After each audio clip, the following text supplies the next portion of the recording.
Welcome to the Saturday night special. A Saturday night special. Thank you, everyone who's jumping in live and those watching on the replay. Great to see you. Thank you for joining me on this special. Saturday night. Who knows? Is anyone going to be on? It's such a beautiful night where I am. I hope it's beautiful where you are. But I had some time.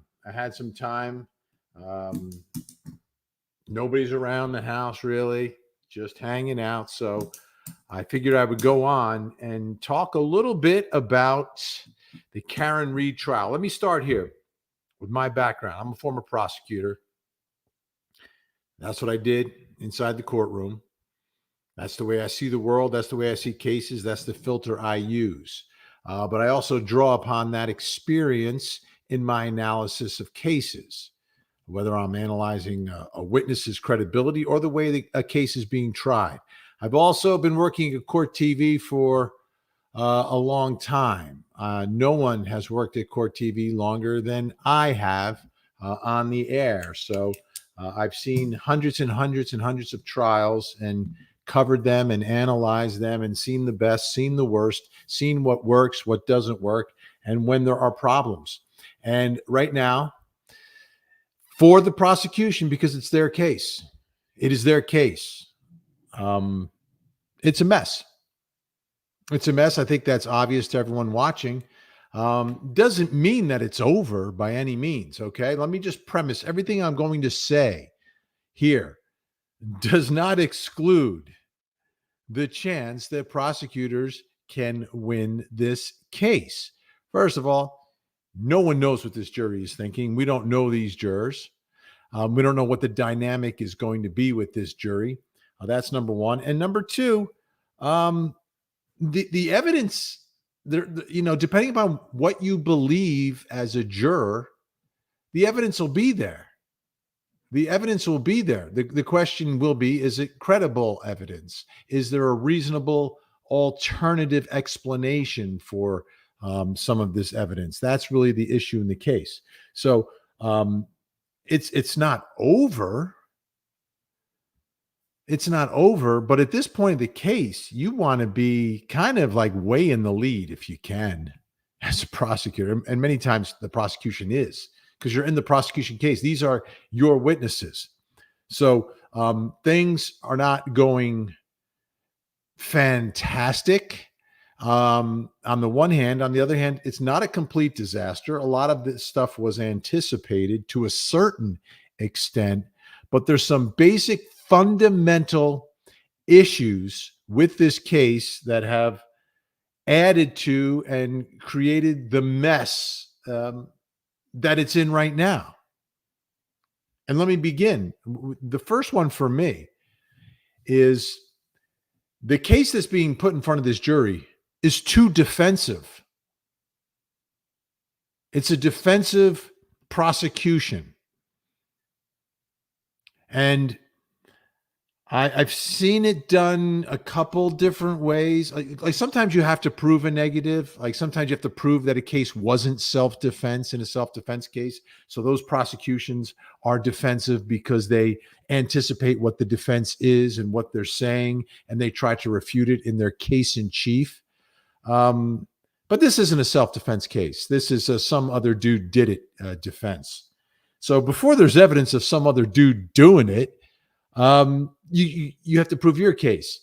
And what I mean by the prosecution being too defensive is that while they are putting in evidence to prove their case, at the same time, they're spending more time with more witnesses seemingly attempting to disprove the defense, but it's not, it's watering down the prosecution, number one, their basic fundamental case.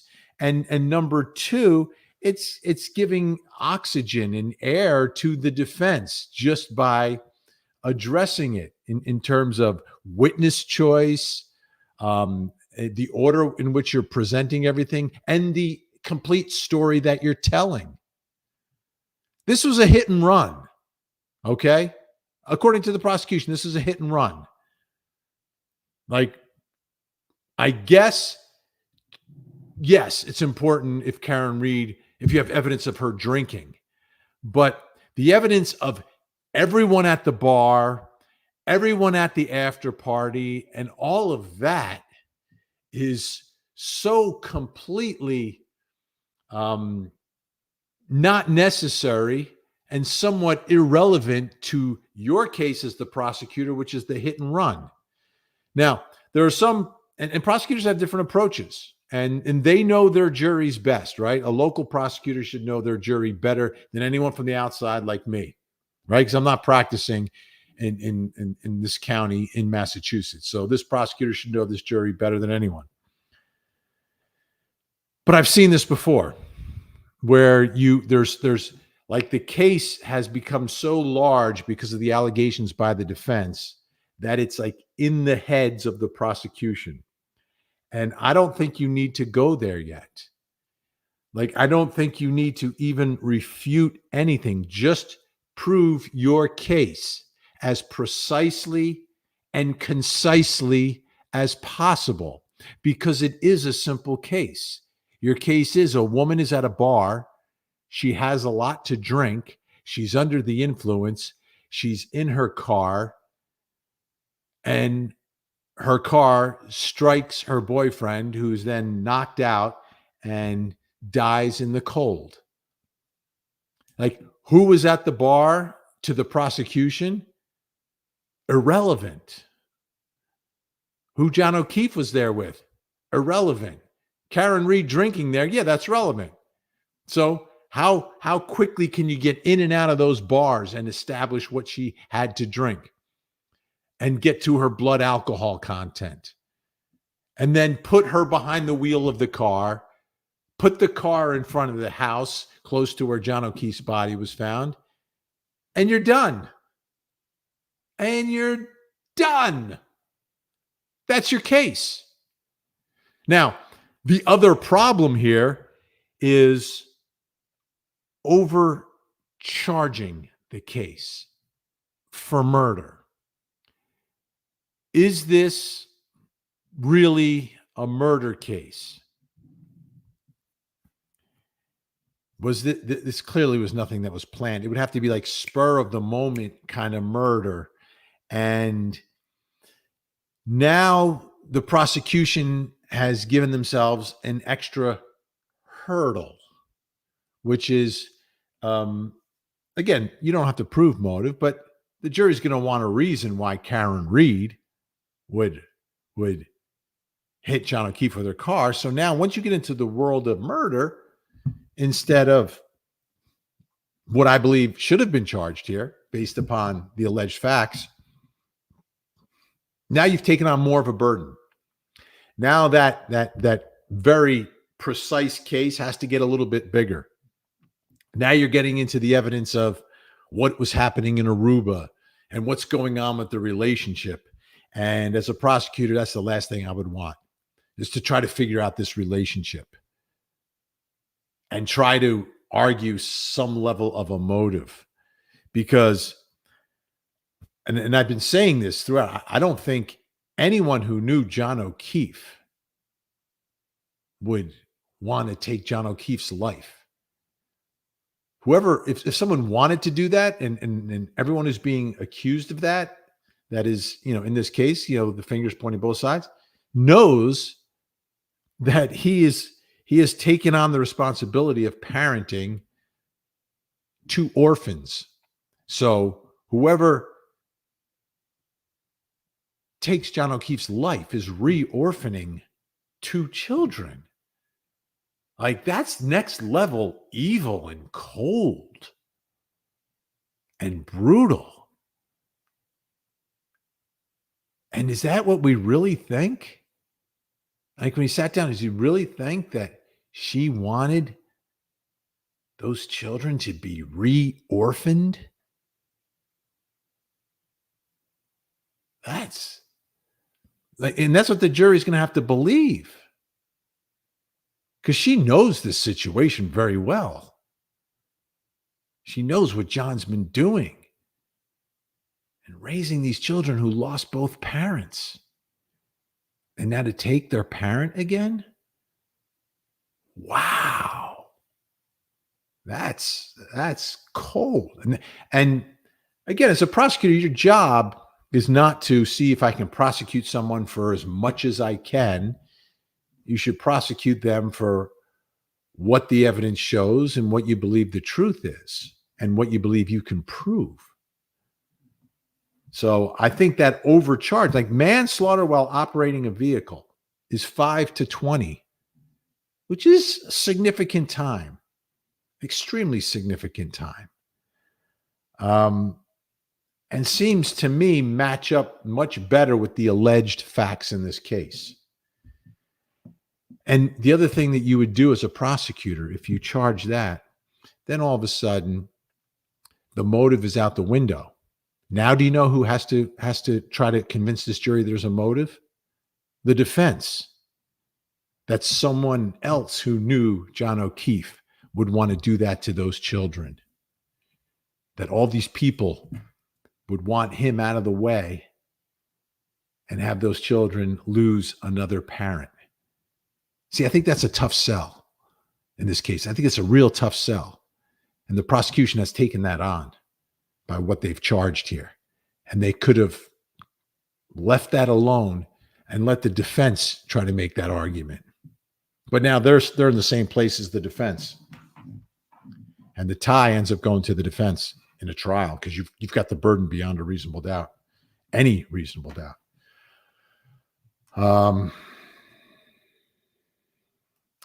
I know we got a ton of comments, and we'll get to them in a little bit. Thank you, everyone. Continue the great conversation that you're having. So, overcharging a prosecution that is too defensive and not just laser focused on proving the elements of the charge beyond a reasonable doubt, which for manslaughter while operating a vehicle would be, I think, a lot more straightforward based upon the alleged facts in this case. You're not taking on more than you can expect this jury to accept. And I don't know what this jury's going to do. They may.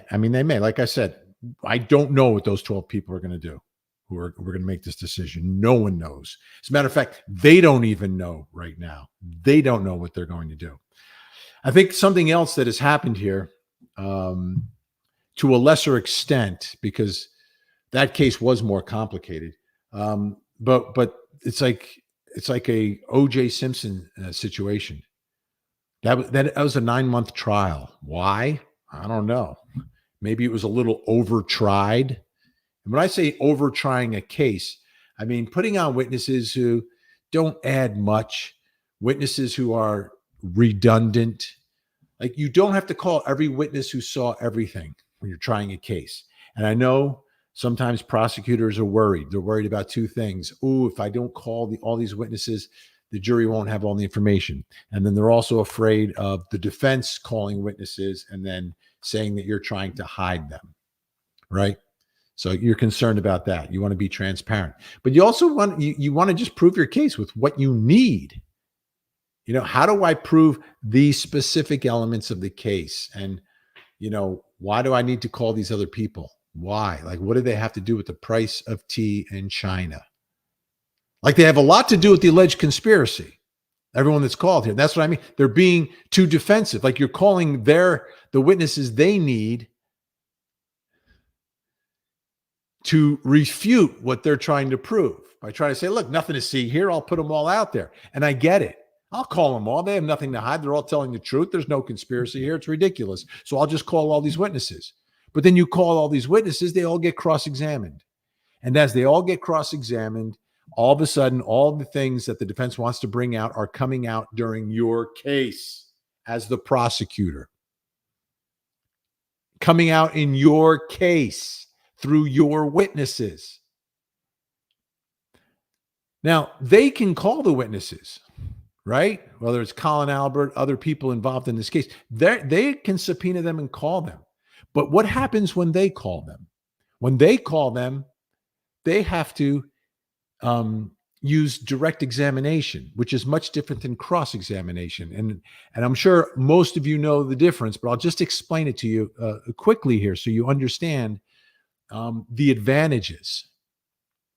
Direct examination, you are asking basically open-ended questions and allowing the witness to speak and give their answer. And when you're proving something, for the most part, the way direct examination usually goes is you call a witness. What did you see? What did you hear? Then what happened? What happened next? Then what did you see? And you let them tell the story, which is great, which is fine. I mean, those are the rules. These are the core rules. But on cross-examination, you can ask leading questions like Perry Mason style. Well, isn't it true that you were in the house at 12:24? And isn't it true that you saw this? And isn't it true this? And isn't it true that? So through the questions that you ask in cross-examination, you get to tell your story and you get to limit the witnesses' answers to yes and no, yes and no. Sometimes the judge will allow them to explain, but you're controlling everything, as opposed to direct where it's open-ended questions. You cannot ask a question that suggests an answer on direct, but on cross, on good cross, that's pretty much all you do. Is you ask the question and answer it, and then let them agree or disagree with it. And sometimes their answer doesn't even matter. But now, if you didn't call all these extra people and they call them the defense has to let them just speak. The defense can't cross-examine them, but you can. You following this? So it's a big difference. It's a huge difference. And also, if they want to prove a conspiracy, let them call the witnesses to prove this conspiracy. Those are just my thoughts, my analysis. Like I said, local prosecutors generally know their jurors better. And I sort of give them the benefit of the doubt most of the time.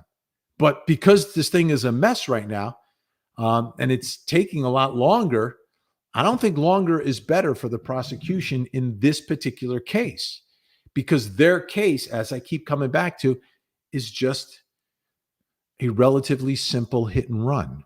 Or should be a relatively simple hit and run, proving she drank, she was behind the wheel, John O'Keefe was in the car, he got out of the car was right where his body was found, and she left, and we found her taillight.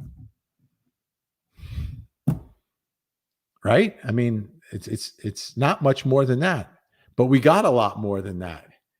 And as a result, the defense was able to begin to tell their own story during the prosecution case. Now, inevitably, they'll be able to tell some of it, but a prosecution case it's more narrow in scope and more precise and concise, I think in this instance would have been the way to go, the way I would have done it. And I might have lost. I'm not saying I would have won. I'm just saying the way I would have done it. I think it would have been cleaner. Clean case, limit the number of witnesses. And just put them on there to answer what you need them to answer, not for them to tell you everything they know about the case. Just the pieces that you got to put together so you can tell a nice, easy story that makes sense.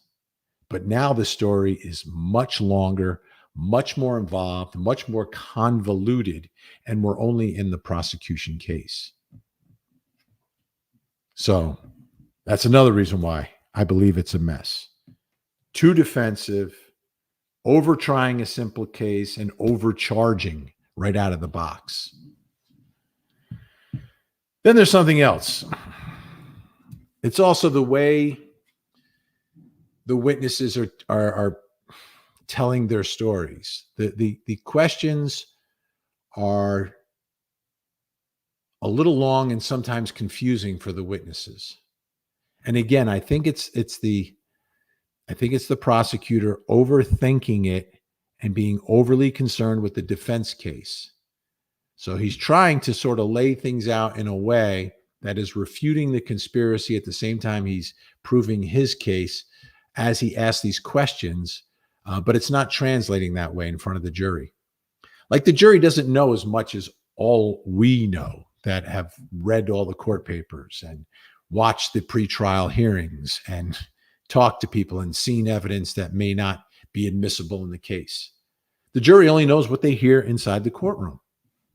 And this comes back to my initial thing I always say, and I've said it on the air, I don't know, dozens of times. Anytime I try to case, one of the first lines out of my mouth as a prosecutor would always be, ladies and gentlemen, this is a simple case. This is a simple case. KarenRead was out drinking.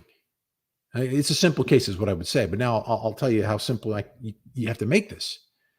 She's out drinking with her boyfriend, John O'Keefe. They've been together for a while, and they met. KarenRead was driving. John O'Keefe wasn't driving. There was a snowstorm coming in. They went to two different bars in downtown Canton. KarenRead had 9 drinks. She got behind the wheel. John O'Keefe was in the car. He had a cocktail glass with him. It's after midnight. They were invited to an after party. They drove to the after party, but they never went inside.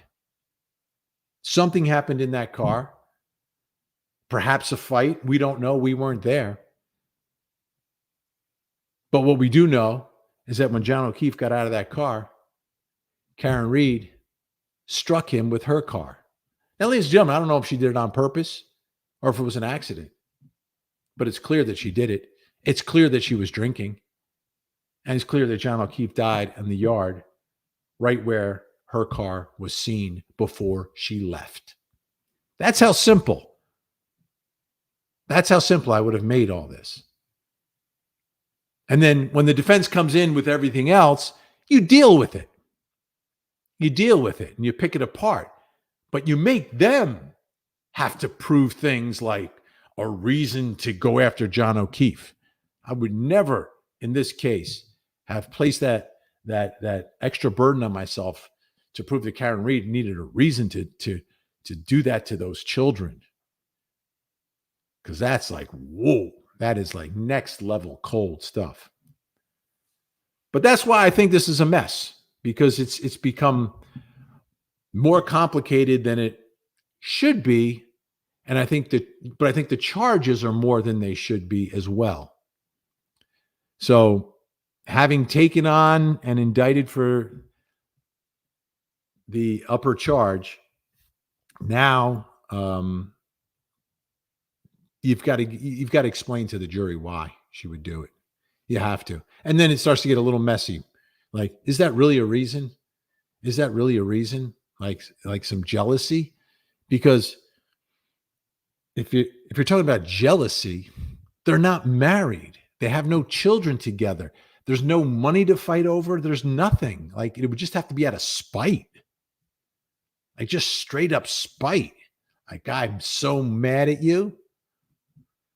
I don't know. To me, that seems like a leap. Like if it's a couple and they're like we've seen on court TV tons of times, they're estranged or they're fighting or there's a battle for the kids or, whatever it is. Like they have much more of a history. The history here is much more limited. It's like boyfriend and girlfriend for a few years. This is not I'm used to covering cases where it's like a 20-year marriage. So these are my thoughts. Now, we also have the unforced errors, and the headline, of course, that reversed video, putting evidence in front of a jury that does not accurately reflect what you're looking at is a huge problem. And that will be ammunition that will be exploited by the defense in their closing argument. And it makes the possibility of law enforcement, not being 100% candid with the jury, much more of a credible argument if you've actually done that in front of the jury, whether you did it on purpose or not. See, it's the same thing. Like I couldn't prove that Lally did that on purpose. So if that was a crime, what he did, I wouldn't charge him with doing it on purpose. I would charge him with doing it, which is what they should have done based upon their evidence that they believed for KarenRead. Because now you got to get inside the mind. You've got to get into this relationship. And that's why, ladies and gentlemen, I did in less than a half hour. In less than a half hour, I explained from my perspective why I believe this case is a mess. So what does that mean? Does that mean the case is over? Absolutely not. People have been convicted with a lot less evidence and a lot more problems. It becomes more about the jury. Like, how skeptical is each juror? How open would each juror be to believing that this cover-up is a reasonable alternative explanation? Not just an alternative explanation like, oh, could have happened, but is it reasonable? Because this is something else I did as a prosecutor when the defense would argue about why, what they believed happened. And I would always say, well, is that a reasonable explanation? Is it reasonable? And this, I think, what prosecutors have to do to try to regain that credibility is you can't shift the burden in a case. You have to be careful. You don't want to shift the burden. That's a legal problem for you. But you look at whatever arguments they make, because you'll hear their arguments before you make your final argument to the jury. And then question, does that sound reasonable? Really? Is it reasonable if this guy did that, this guy did that, this guy did this? Does that sound reasonable to you, ladies and gentlemen? Let me show you what does sound reasonable and what we have proven beyond any reasonable doubt. And then you get into your case. But we got a lot of folks watching. We're up to like 3,700 on a Saturday night in this. Well, it's not quite summertime, but we're almost officially in the summertime, unofficial summertime. So I think we got Frankie Figs, right? We got Frankie Figs, Melly, and Gen X working the room. Thank you so much. And we'll start getting to some of the comments. I'm sure people have a reaction to what I've laid out here. And it's Melly. Hello, beautiful humans on this Saturday evening. Good evening, Melly. A beautiful human saying hello to all the other beautiful humans on this Saturday night. Thank you for joining me and us tonight. Let's see who else is here. Wow. I don't even know. Like, the number of comments is so incredibly large right now because I was not even scrolling for a while. So I see things are just popping up left and right. So I've got to find them. Used to be easier to find. It's a little more difficult. I don't know what button I changed here. So like I said, it's a mess. And right now there's lots of opportunity for reasonable doubt. If any juror's looking for it, right? If you have a skeptical juror who's looking for a reason, there's a lot right now to grab at, a whole bunch that could raise a doubt for a juror that's looking for one. And that's problematic because we're only in the prosecution case. Jennifer D, will Proctor have to plead the fifth question by question in front of the jury? That's not going to happen. I don't see that happening. Most of the time when people have pled the fifth, it's usually not in front of the jury. Most of the trials we cover on Court TV, if someone's going to take the fifth, they do it outside the presence of the jury and they just don't testify. Mark Furman did it in front of the jury, and that was the end of the case. That's when it was officially over. He was asked the question, did you plant any evidence? And he took the fifth. Like, okay, that's reasonable doubt right there. That answer, if the lead investigator cannot get up there and say, I did not plant evidence, and takes the fifth, the trial's over. The trial's over. To me, as a former prosecutor, I mean, that's the living, breathing embodiment of reasonable doubt. I do not expect Proctor to take the fifth. I expect him to deny all of these allegations. That's what I expect will happen, on cross-examination if he's accused of stuff. And I don't know how much of this stuff he's going to be asked on direct by the prosecutor to try to take the air and the wind out of the sails of the defense. But I don't expect him to take the fifth.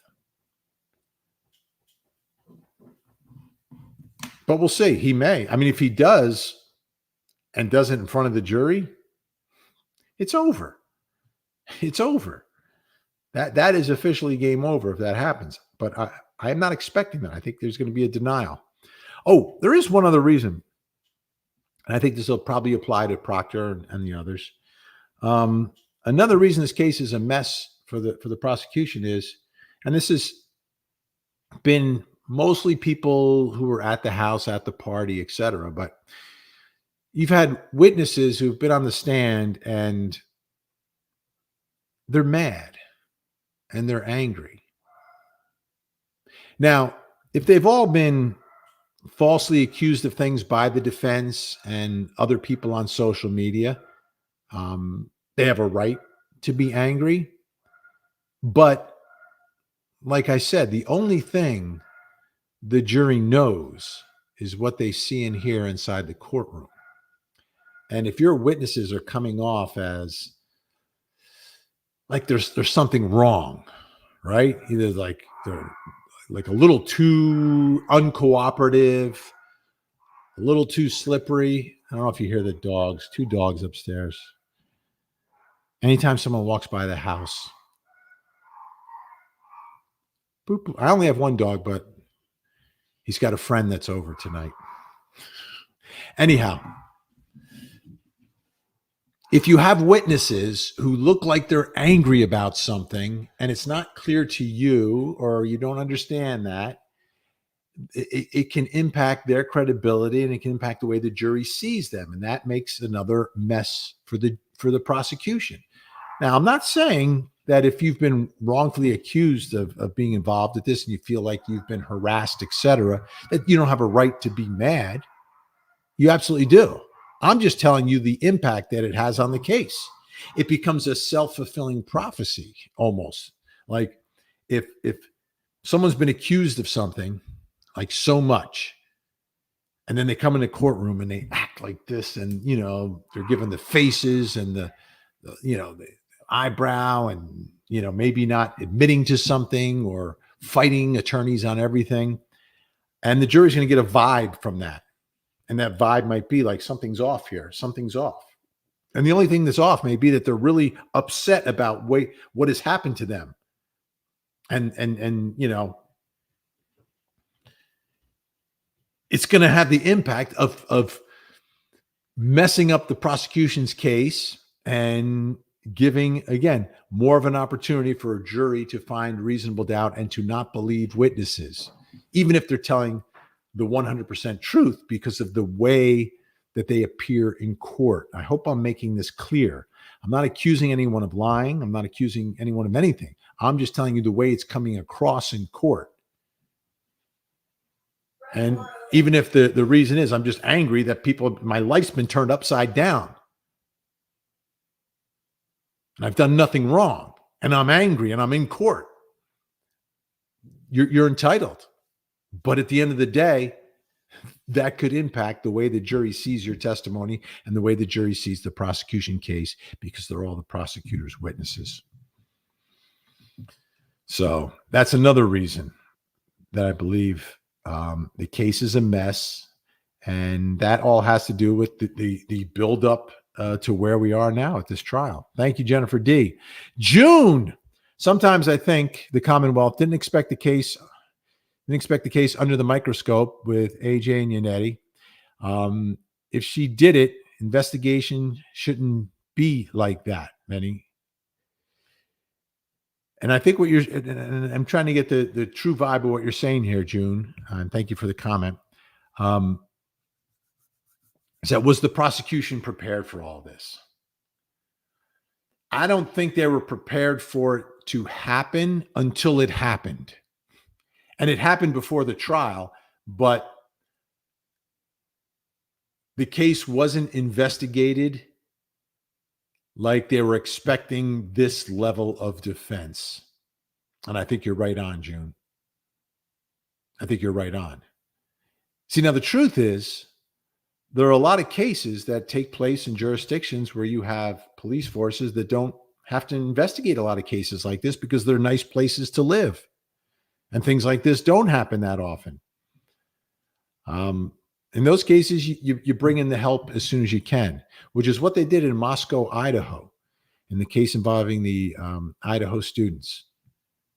Moscow, Idaho Police Department was fine. They're fine, but they knew this was a big deal. They knew they needed help, and they called in the help right away, which was incredibly smart. Because Moscow, Idaho is a sleepy place, a place where you should be safe. And the police there knew, wow, we're going to need some help here. And I think that's part of the problem. This was investigated initially by Canton, even though they shouldn't have. And it wasn't investigated the way, as a prosecutor, you would want it investigated if you knew what Alan Jackson and Yannetti would be able to do in this case, because they're two incredibly competent, vicious, incredibly smart attorneys, very experienced. And most of the time, you don't go up against that. Most of the time, you don't. Thank you, June. All right. Who else do we have on this Saturday night special? Can you believe we're doing this on a Saturday night? I had a very mellow day today, so I have a little bit of energy tonight. Heather, hi, pumpkins. Let's go, Edmonton. I presume Edmonton must be. I don't follow hockey. I follow sports, but I don't follow hockey that closely anymore. I did when I was younger. But I guess Edmonton must be in the Stanley Cup Finals. That's my guess. And I haven't really followed it since the New Jersey Devils made their big run back in I think that was the 90s. Because we had a bunch of them who lived in the town I was living in. We had, including Martin Brodeur. All right, June again. What do you got for me? Higgins was flirting with Karen. Proctor unlawfully searched her phone for nude pics. Chief of Kent Police was afraid of Brian Albert. What's wrong with them? Well, it's a problem. Searching for nude pictures. That's a problem. The Higgins Karen. Was Higgins flirting with Karen? Was Karen flirting with Higgins? I think it's mutual. The feeling I got from the way the testimony went in, I feel like Karen was being a little more forward and aggressive than Higgins was. But at the end of the day, it was back and forth, and the jury knows it. And all of that plays into all the extraneous things going on over here that take your prosecution case that you want here and put it out here, which means reasonable doubt can be plucked from many different places when that starts to happen. But there are problems in every case. I've watched a lot of trials. A lot of them are very straightforward, and, things are pointed out here and there. Here, it's a little bit more, to say the least. But at the end of it all, no one saw the crime. Great point, Melly. But there is direct evidence in this case, according to the prosecution, right? Direct evidence is eyewitness video. We don't have either one of those. Although there are people who believe a video exists that has been hidden of what happened, which may or may not be true. I don't know. Could be true, but I haven't seen it. So how do I know? But her alleged confession is direct evidence, right? That is a form of direct evidence. So if you believe the witnesses who testified about her allegedly confessing, then there is direct evidence in this case. Of course, the defense not conceding that point. Heisenberg, when her team states the case, the jury is probably going to question why Karen didn't knock on Brian Albert's door, instead calling the witnesses and then blaming them. It will work against her. That's a great point. So let's look at this now from the other side, right? What are some of the pitfalls that the defense has here? Well, first, they have like a very specific story, although it hasn't been made crystal clear to me. Like, I'm watching the trial, I'm listening, and I don't know. Is it Higgins? Is it Colin Albert? Is it on purpose? Is it not on purpose? What did they do? When did they do it? How quickly did they do it? Did they plan to do it? If they plan to do it, when did they plan to do it? Who planned to do it? And then the other problem for the defense, and I don't know if I'm sure the prosecutor will point this out in his closing argument, but if the whole notion of KarenRead being the one who struck John O'Keefe, where does that come from? That comes from KarenRead herself. But how would anyone inside the house know that? Know that the following morning she was going to call those two women up, that she was going to respond to the scene, that she was going to say, did I hit him? Either did I hit him or I hit him, whichever one you believe. But how would anyone in the house, part of this conspiracy, know that KarenRead would come back the next morning and say that? How would they know that KarenRead would find John O'Keefe? How did any of them know that? Did they know that when they allegedly dragged the body out of the back of the basement, past the fence and onto the front lawn when they brought the body there? Were they placing it there to, at that moment, frame KarenRead? Was there a discussion about it, or is this a frame after the fact? You see, when I think of someone being framed, I'm like, all right, we do something and then we make it look like someone else did it. At what point did that happen? At what point was there a decision to make it look like she did it? And did they do that before they placed the body in that specific place? To me, that's a big question. Hasn't been answered. Will they answer it? Maybe. We're not in the defense case yet. Michelle L., the very fact that they overcharged her in the first place, to me, speaks to them going after her with malice. They wanted people to hate her. Some do. Yeah, well, I think what we heard from them and the reasoning, and I wasn't buying, is that they checked the reverse cameras and they saw that they were working. And then they heard these alleged messages that were left on the machine, that there was some bad blood there. And that's when they decided to change the charges. Again, I think it was a mistake.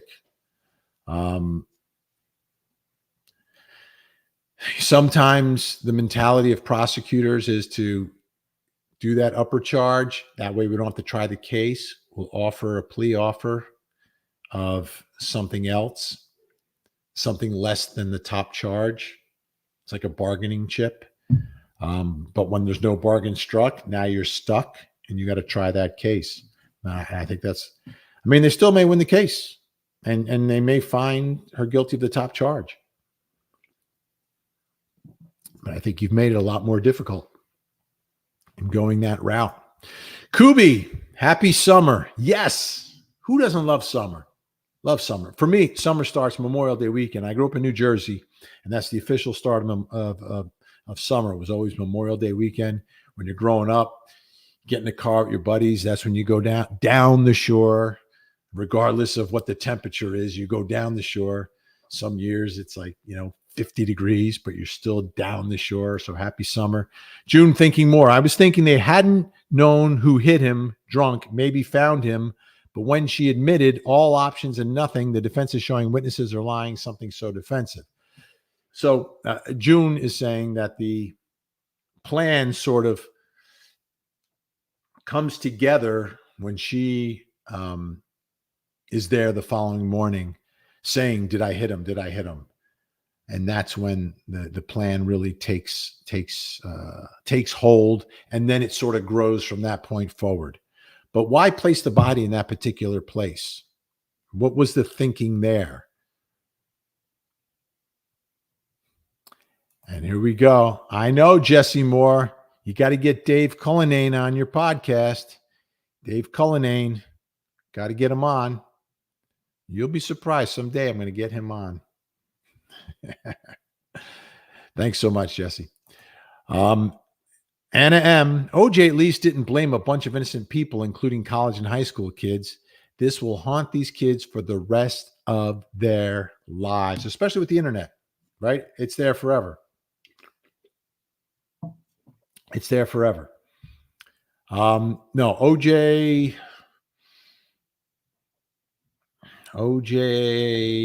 blamed who? Was it the Colombian drug lords? Went after some of her friends a little bit. But yeah, not to this extent. If in fact all these people are being wrongfully accused, that's rough. Life-changing, life-altering for them. And you look at it both ways, right? If you look at it from the prosecution perspective, these innocent people, their lives have been turned upside down for what? You look at it from the defense, I've been charged with doing something I didn't do here either. So my life's been turned upside down as well. But somebody's not telling the truth here. Somebody's not telling the truth. Jolie Dubinsky watching today, the big J. Thank you, Jolie. Heisenberg's back. Karen knew the exact pattern to reverse out and not touch his car. However, when it was time to leave that morning, she had to get as close as possible on camera. Another blow to her side. So Heisenberg taking that and turning it around, saying smashing the taillight was done purposely the next morning as a cover for what happened to that rear right taillight on the passenger side. I like that argument, but I don't love it. The reason I don't love it is if she was going to do it on purpose, smash it a little bit harder. But I get it. Prosecutor may make that argument.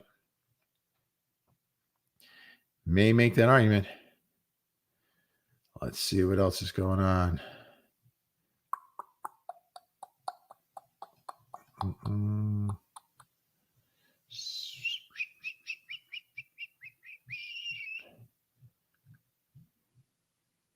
All right, Damien. As a former prosecutor, you should believe that this case is dead by now. However, you like to play both sides of the fence. It's not dead by now, Damien. And I'm not playing both sides of the fence. I'm giving my honest opinion on what's going on. And I always give my honest opinion about one of the most important parts of every trial. I have no idea what the jury will do. I learned that lesson many moons ago down in Orlando, Florida, in a case with overwhelming evidence and a defendant who did nothing but lie about everything. And 12 people agreed to send her home and have a nice day. So it's not dead. It's not dead. And remember, the trial's not over. Things are going to happen that we will not expect, that we cannot predict. So I think it's a mess. But it's not over. Thank you, Damien. LAW. Great meeting you at CrimeCon. Great to see you at CrimeCon. I can't reconcile the deceptive presentations from the McCabe's with the likelihood of Karen's drinking and that night.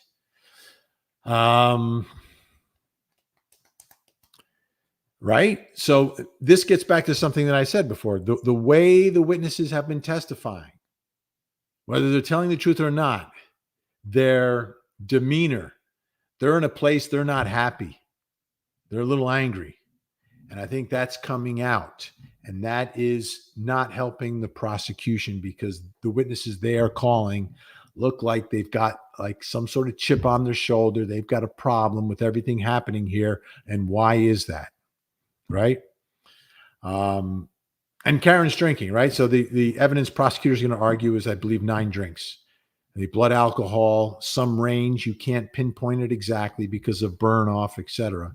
Somewhere between, 0.135, like way over the limit. I think 0.135 to 0.2 something, which is a wide range. that their expert's saying. But I think it's clear she was drinking. I mean, you're at 2 bars in downtown Canton. She's not drinking. Like, we see it on video. We see drinks being ordered. So the question is, exactly how much did she drink and what effect did that have on her memory, her mood, and what happened in the car with John, right? All of that. We're up to 4,700. I just can't believe we have all these people. Amazing. MEH, do you think the jury expects DNA proof from the defense? DNA from one of the conspirators to have been found on John. Love you, Vinny. If they had it, well, do they expect it? At the end of the day, and all defense attorneys will do this, as aggressive as they get pre-trial and even in the opening statement, she was framed. When push comes to shove, at the end of the case, the judge and the defense will remind the jury that they have no burden of proof, that they don't have to prove anything. It's not up to them. It's the prosecution. So, do they expect it? I think they're going to be told that you shouldn't expect anything from the defense because they have no legal obligation to present anything. It's those prosecutors have to prove everything beyond any and all reasonable doubt. That's how our system works. I think the prosecution may point that out if there is none. And if it doesn't exist, I think it's fair for prosecutors to argue about the lack of evidence of the conspiracy. I wouldn't make that my opening line, and I wouldn't make that the main focus of my case in my closing argument. I would kind of put it in the middle of the sandwich. I would start off and show how all the elements of the crime have been proven beyond a reasonable doubt. I would deal with the conspiracy and dismiss it as much as possible and try to demonstrate, I think in a very, not necessarily super sarcastic, but in a way that would make people say, oh yeah, all these people would have to be in on it, right? But then finish with your case. Don't finish with their case. I think if they do have any of this DNA, it would be very close to game over. I don't know what the jury necessarily expects from the defense here. I don't know. And I think you're going to see the defense pull back just a little bit in their arguments and lean on reasonable doubt versus proving their own case. I think they say, well, we don't know exactly what happened, but we know something happened there. A lot of things weren't right. And they'll point them out. But we weren't there. We didn't get to investigate them. And they were never investigated. So we'll never know. I think that's the way they'll handle it. Thank you, MEH. Juliet Carrington with a super sticker. Thank you, Juliet. How many times has she heard Romeo jokes in her life? I will not do one. I thought of one, but I'm not going to do it. Thank you, Juliet. Anna M. back. Didn't they offer her a deal? At first, when she admitted it, and then her lawyers came up with the conspiracy. The game changed. Like, this whole thing changed once that Google search came out. And the moment it came out, the defense was fully committed to their theory of the case. And maybe before too. Maybe before. But at that point, they're absolutely married to it.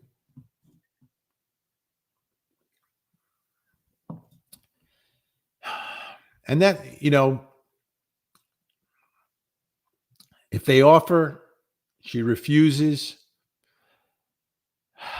do you still go forward with the top charge? I guess you still go forward with the top charge. But I think the top charge was really brought as a way to nudge her into a deal, to kind of make it go away. Thank you, Anna M.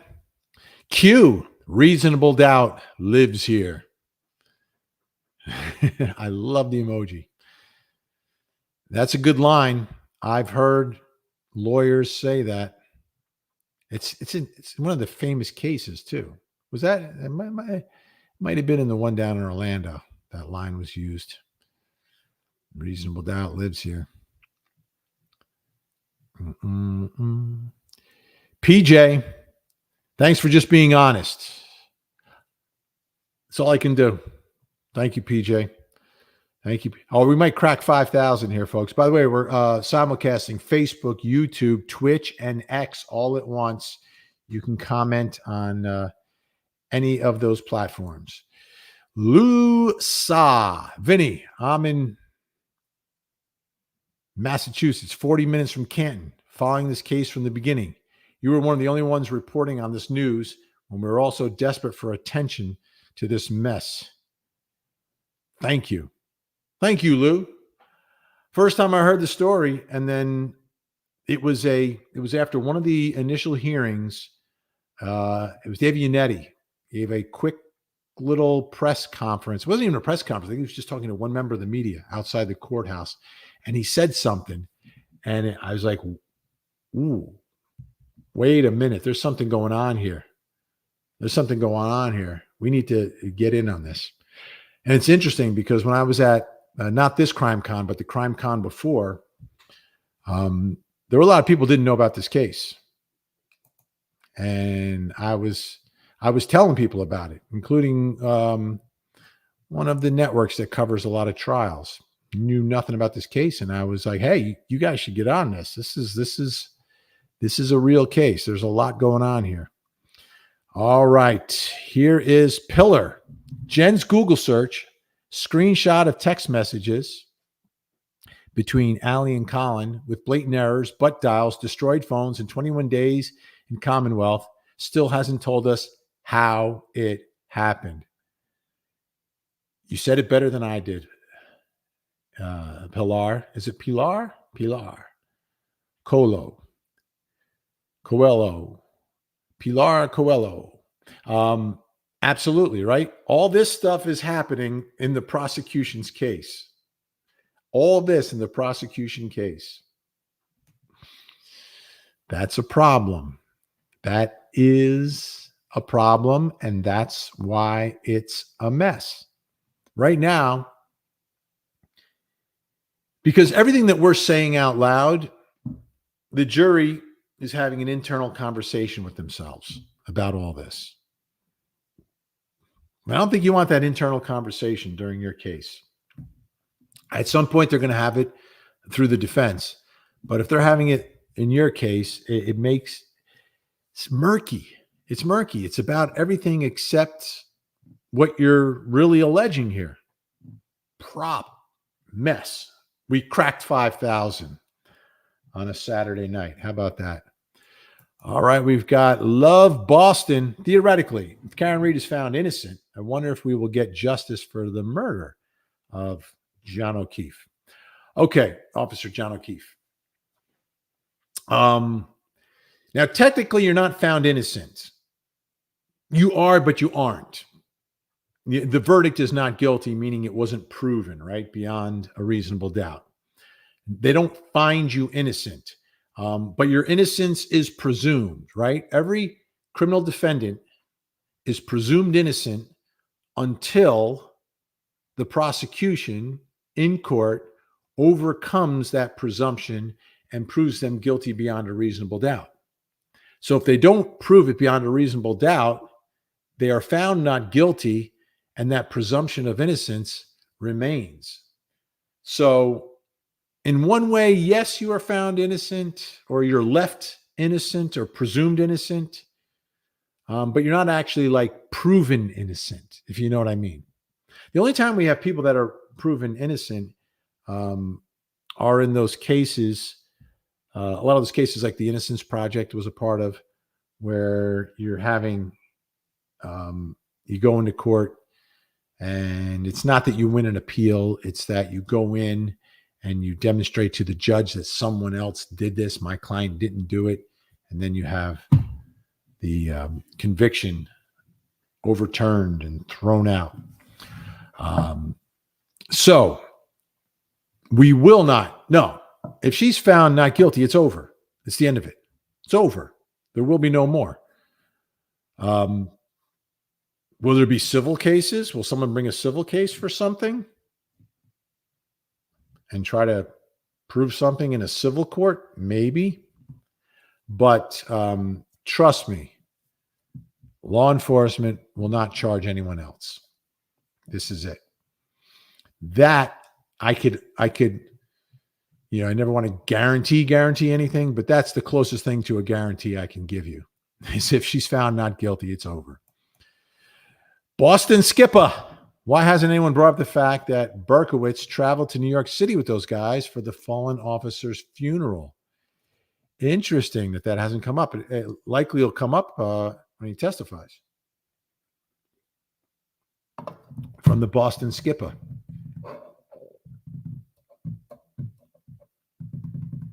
That was a long day, right? That's not a short little drive. That's not like around the block. You're going Boston, New York, back to Boston. You got all this weather. Then you're out drinking, and then you go to an after party. That's a long day. And then if you're Higgins, you go to work afterwards. So you go to New York, you come back, you go out with your buddies, you do some drinking, you go to an after party, then you go back to work. And he said to move the cars around. It's a long day. Thank you, Boston Skipper. Micro Kimmy. It's possible someone hit them with their car with a snowplow. If it was Higgins Frankenstein on the Alberts lawn, then they may have covered that up. Some people are thinking about that now a lot. Some people are thinking about that a lot right now. The Higgins snowplow. Did that have anything to do with what happened here? And was that the panic?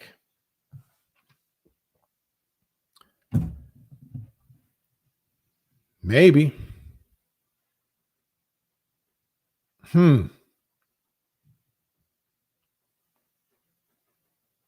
Something else that hasn't been discussed, and what's made this trial much different, most defendants, there will be some level of an attack on the victim.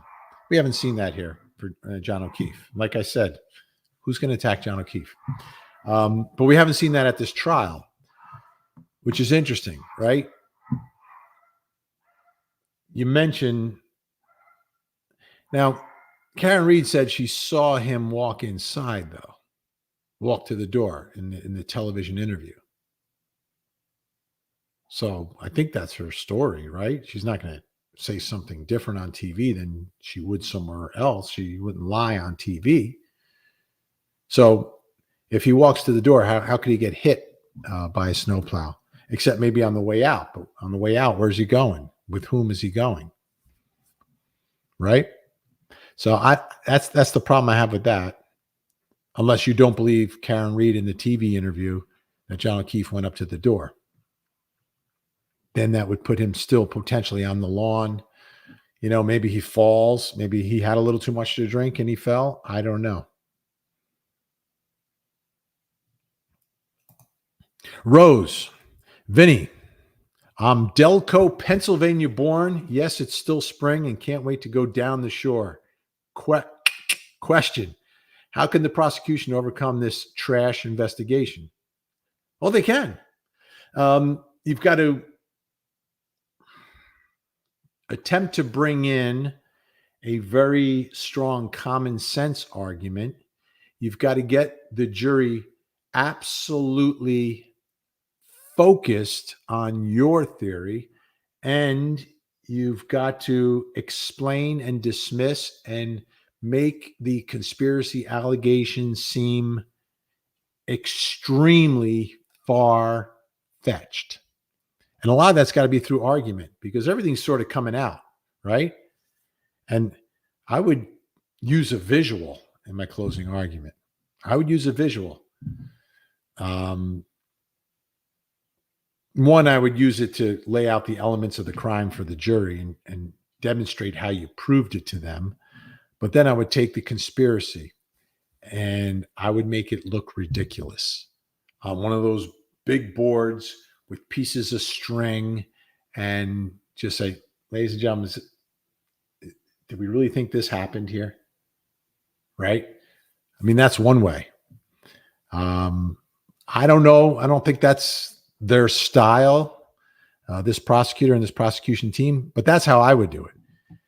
And this isn't the first prosecutor to be handed an investigation and investigators with problems. But it becomes a problem.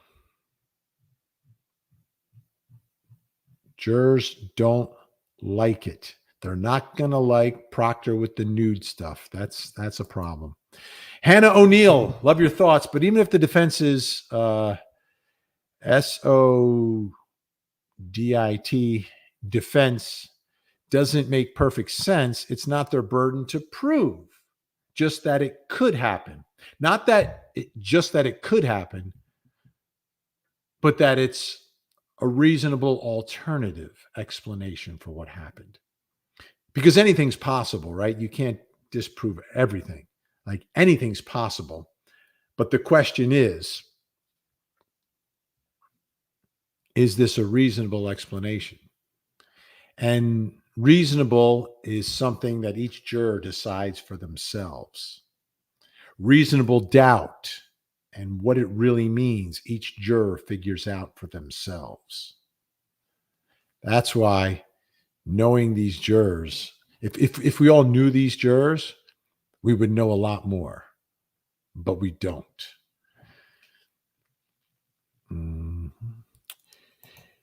Geofence victim.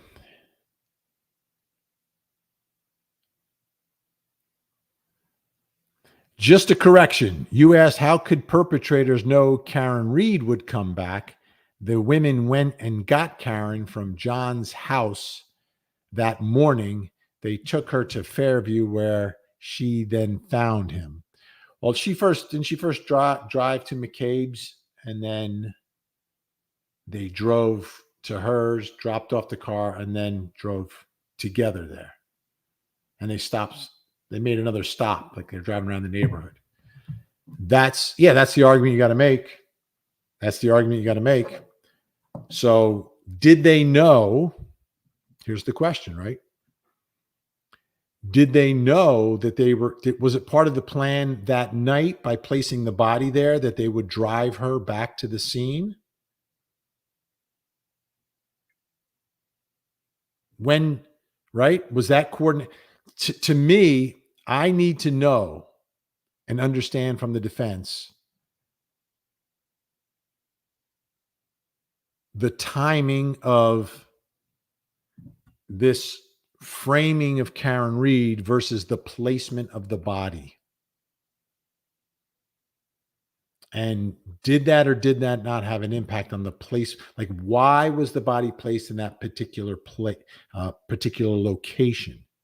Was it because a master plan was hatched to pick her up and drive her there the next day? If so, at what point? Was it one of the phone calls? Was it the butt? I don't know. You tell me. It's your theory, and you've investigated it. So I think that's a big issue. For me, that's the biggest issue I have with the defense is the placement of the body. Was he placed there in that location to specifically frame KarenRead?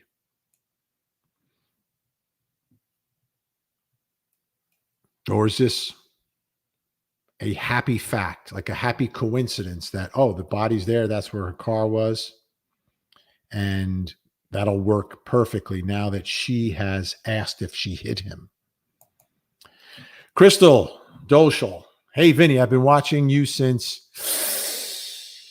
Kaylee's mom. I don't like saying her name. You're my favorite crime guy. Saw your live with the tangents last night, and it was so interesting with everyone listing off all the SKs. Who doesn't love Vinny? Thank you, Kristen. Appreciate it. Yeah, you've been with me quite some time since then. Like it's been, what year was that? That was 2012? No, 2011. Was that 20? I think it was 2011. It's all mushing together. But let me tell you, Orlando, that trial, the scene down there, unreal. The scene at Johnny Depp, also unreal in a much different way. And the scene at Murdoch was also different. But all three of those, and the Scott Peterson scene as well. All these big ones. Thank you so much, Kristen. Susie Hughes, thank you. Susie on a Saturday night. Susie. And we've got Eleanor Aquitaine. All those cops started drinking in a bar and then drove to someone's house to keep drinking and driving, all of them, not just Karen. Yes. And this is another important issue. Thank you, Eleanor. What are jurors going to think of that? Are they going to be happy with that? They'd be a little upset with that, right? I mean, do we have all designated drivers that night or not? I don't think so. So everyone's drinking and driving as a snowstorm is approaching. Now, they're not driving far, but does it really matter? Right? And this is something else that could adversely impact the prosecution as much as it adversely affects KarenRead. All of this drinking and driving. And it's a very quick drive. I mean, I did the drive. I went to both places. We actually had a meal at both places. Actually kind of nice. Like CF McCarthy's, real good menu there. Love that menu. Waterfall Bar and Grill, everybody very nice there. I had a much more simple thing to eat there, but it looks like a fun place. They have a little patio out front. I'm sure on a night like tonight, you probably got a good crowd there. June. Could have Mark Furman taken the fifth only about racism, but answered the rest? Yes, it was a mutual flirting, and she was very pushy, but Higgins didn't want to say that he wanted the real deal. Oh, wow. Mark Furman took the fifth on the most important question, which was the prosecution theory. Did you plant evidence? So, his lawyer saying you take the fifth, you got to take the fifth on everything. And generally speaking, that's the way it usually works. And it's not in front of the jury. Usually, if my client's called, he's going to take the fifth. All right, let's have a hearing. If you're called, will you take the fifth? Yes. And the judge's like, all right, you're not calling them in front of the jury. When the jury gets to see that, it's powerful. Melly reminding everyone, we got 5,200 here. If you're on Facebook, share it, please. Make sure you're following me. If you're on YouTube, I hope you're subscribed and you've got to smash the like button. Thank you, Melly. Who else do we have here? Love Boston. I appreciate your experience and non-biased coverage, Vinny. Thank you for covering this case. Thank you, Love Boston. And by the way, I do love Boston. The only thing I don't like in the winter, number one, it gets really cold, but it gets so dark. It gets dark so early. But let me tell you, when my son was visiting schools there, I took that trip with him. And I made sure I hit the north end. I was eating like a king. All right. Lindsay Riccardi, my paisan. Obviously, Ring cameras were never subpoenaed in the initial investigation. Does Ring have the ability to extract archived data if the federal investigation produces a warrant? Love from Worcester, Mass. I'm not sure how long Ring keeps old things. They probably have an expiration date on it because they don't want to keep this stuff forever. So I don't know. But yes. Yeah, if you have a warrant, any sort of warrant, these companies are going to comply with them as long as it's a lawful warrant. If they're going after information they believe that should be protected. Sometimes companies will fight warrants for certain things. Like if you go to Apple and you try to get Apple to give you someone's personal code, they won't do it. So, the FBI or whoever has to crack your personal security code to get into your phone because they won't give that up. Thank you, Lindsay. What a great crowd tonight. Something Strange, 910. They were counting on the plow to hit John O'Keefe, in my opinion. I've heard a lot of people say that the body was placed out there to be near the plow, which makes some sense. Right? They know the plow. It's a blizzard. The plows are coming through. Put him on the road, gets hit by the plow. What happened? Oh, my goodness, a terrible accident. He must have been drunk and fell down and then got hit by a plow. And then they went from that. And then once Karen Read starts talking, they pivot. But does everyone know the plan at that point? Thank you, Something Strange. Mr. Glock 54. Not to be confused with Mr. Studio 54. Vinny, you've been the most fair person in the mainstream media. Some of your colleagues, not so much. Joseph Krowski is the new professional mouthpiece for the Alberts McCabe's, Massachusetts State Police, CDP, and the Norfolk DA. He replaced J.C. Joseph Krowski is filterless. He speaks his mind. My favorite part of having him on the show is when he gives me suggestions on how I should have produced or directed the show. But yeah, so on our show, if you've been watching, and I think most of you have been, closing arguments every night. When we cover this, we bring in Kevin Lenahan, Yellow Cottage Tales, and we bring in Nick Rocco, who runs the Justice for John O'Keefe, Karen Read Facebook page, because they know the facts inside out and know the story. And then I usually bring in a local attorney with them. I brought in Joseph Krowski a lot. We've also brought in Peter Ellikin, Rick Grundy. So we bring in some different points of view, different perspectives.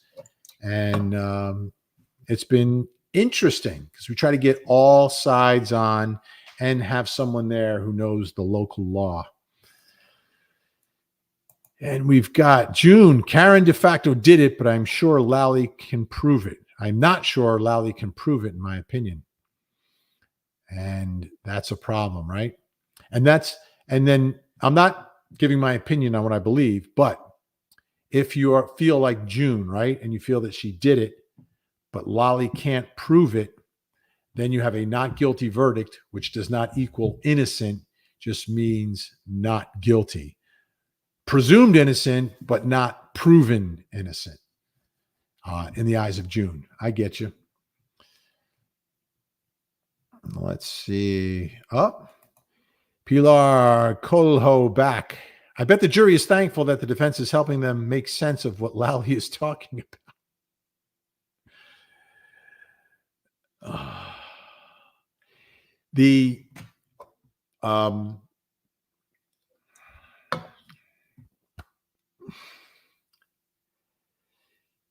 The jury, and this is a great point being made here.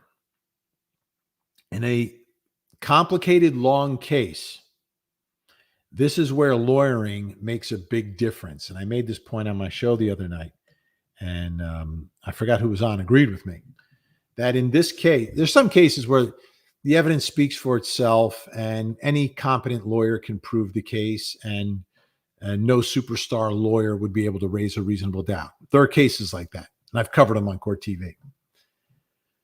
This isn't one of those. This is one where the lawyering makes a difference, and it makes a difference for the jury. Who is the jury going to like and trust?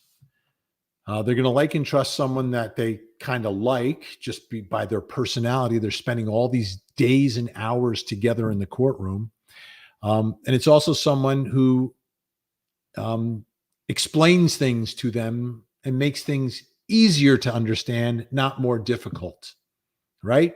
If you're the one making things easier for the jury, and the jury kind of likes you for whatever reason, whatever part of your personality, yeah, that becomes a part of the case. And that happened down in Orlando. And it was her lawyer who every morning would turn to the jury and say, "Good morning, ladies and gentlemen of the jury." By the end of the trial, every time he said in the beginning, "Good morning, ladies and gentlemen of the jury," they would say good morning back to him. And at that point, he had them. And they didn't like the prosecutor in that case. Heisenberg's back. When you add in her brother not brushing off the snow from the right taillight, another bad look in front of the jury. She said she didn't hit him, but didn't step out to see what she struck before 5:08. Heisenberg's been thinking a lot about this. By the way, I love the Heisenberg hat. It's almost like my prosecutor's hat that I have back here, which I haven't put on. I probably should have put it on before. My prosecutor's hat. All right. Thank you, Heisenberg. OG Sean White. I'm from Boston. Vinny, that's a wicked accent. Great job. Thank you, OG Sean White. The OG.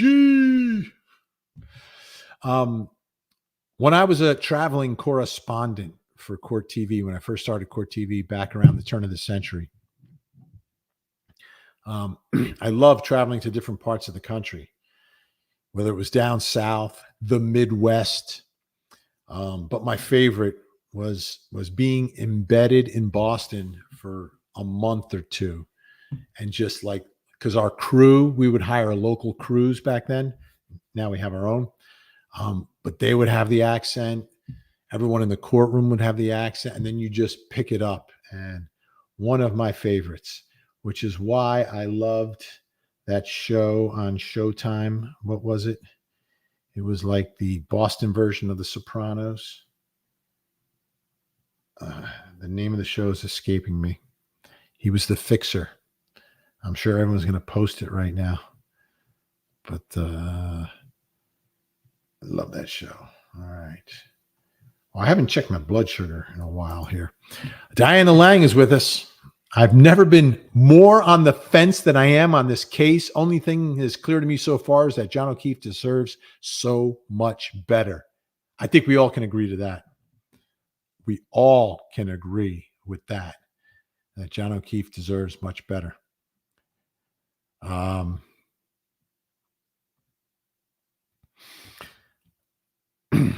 Being on the fence.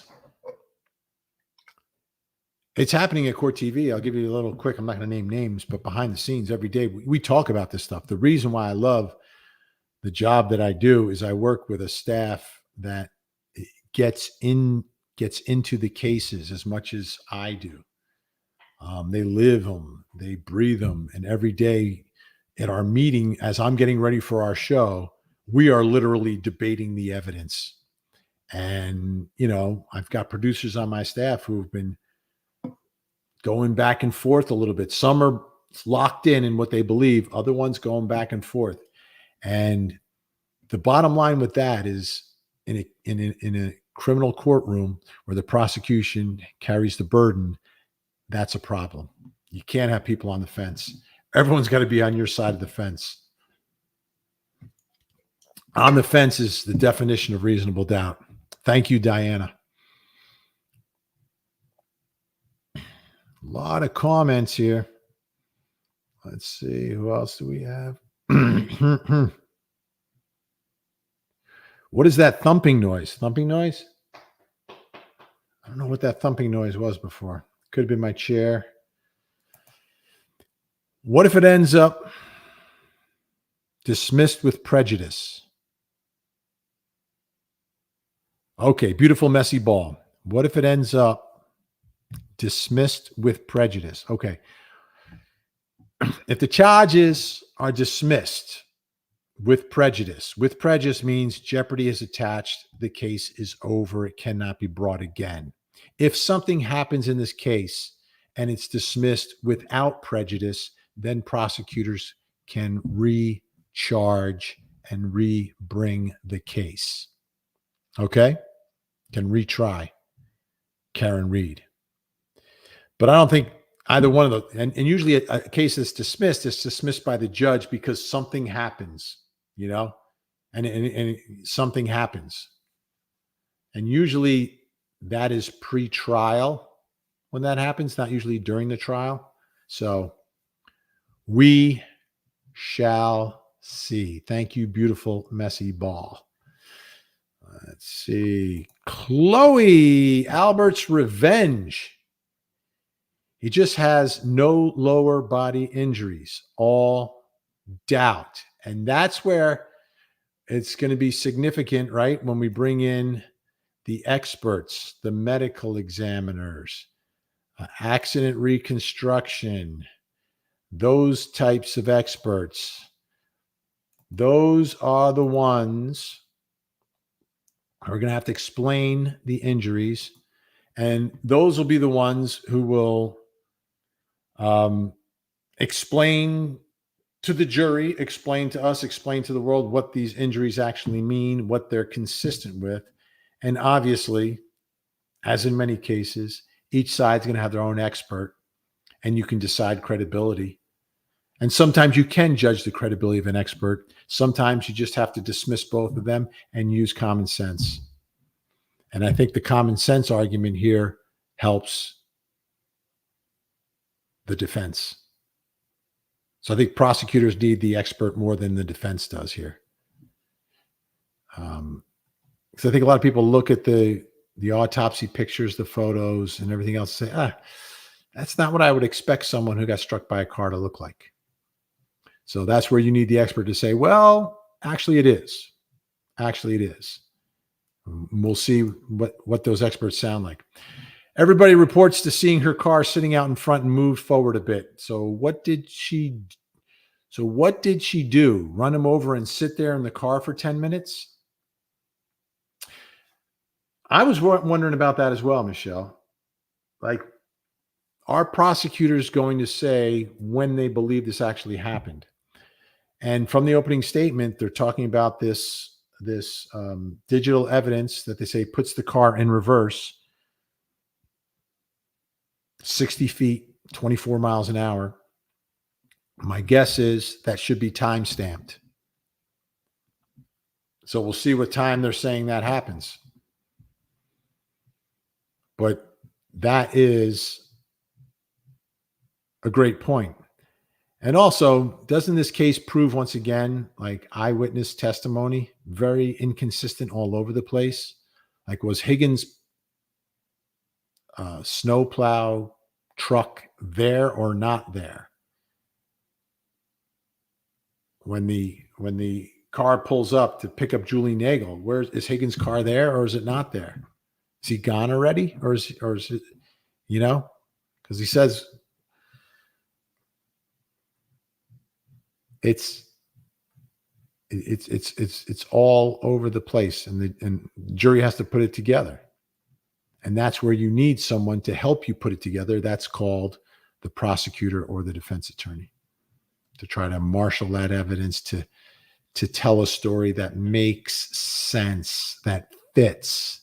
And when things don't fit, it's a problem. Kristen, there's more to the Sallyport video. It was not the first time KarenRead's car entered, evidenced by the outline of snow in the floor the size of KR's car and the difference in accumulated snow on the car upon seizure versus the Sallyport entry. Interesting. So Kristen's saying came into the Sallyport, exits the Sallyport, and then enters again. Is that what you're saying? So it's there earlier, can be manipulated, leaves, then re-enters. That's the video shown backwards to the jury. That would be a problem for prosecutors if you can prove that.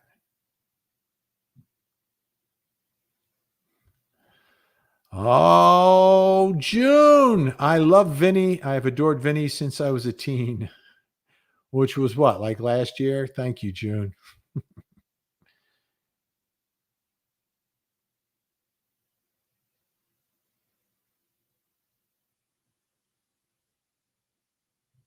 Let's see. Jake Brooks. F. Lee Bailey mopped the floor with Furman that day. Does Bev throw this out halfway before experts confirm all of this? Yeah, F. Lee, yeah. F. Lee mopped the floor with Furman. I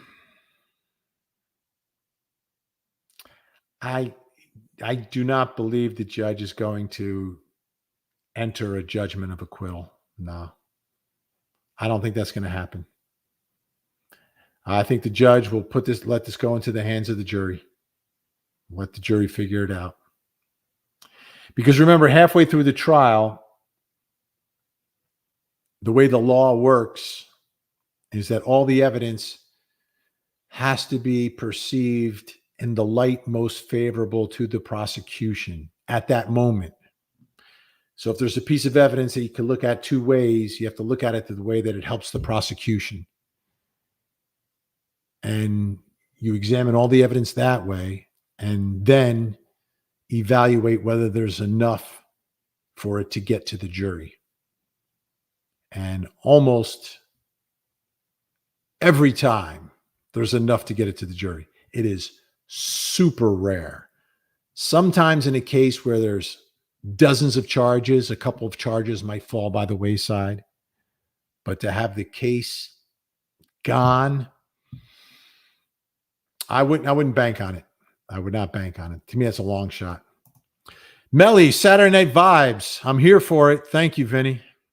Little Saturday night special, Saturday Night Fever. Oh, let me bring you Saturday Night Fever Vinny. I'm just going to be gone for just a second while the dogs bark.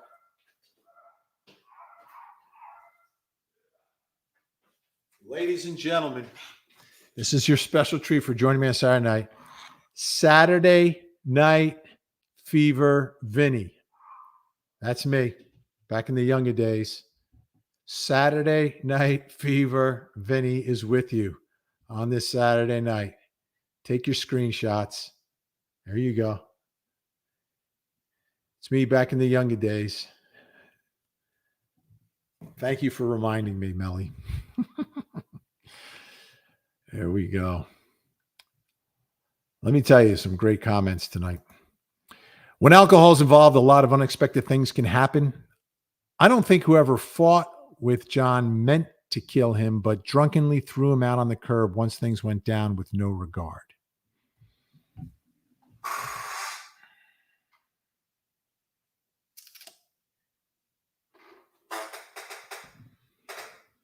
So, is the defense going to say that?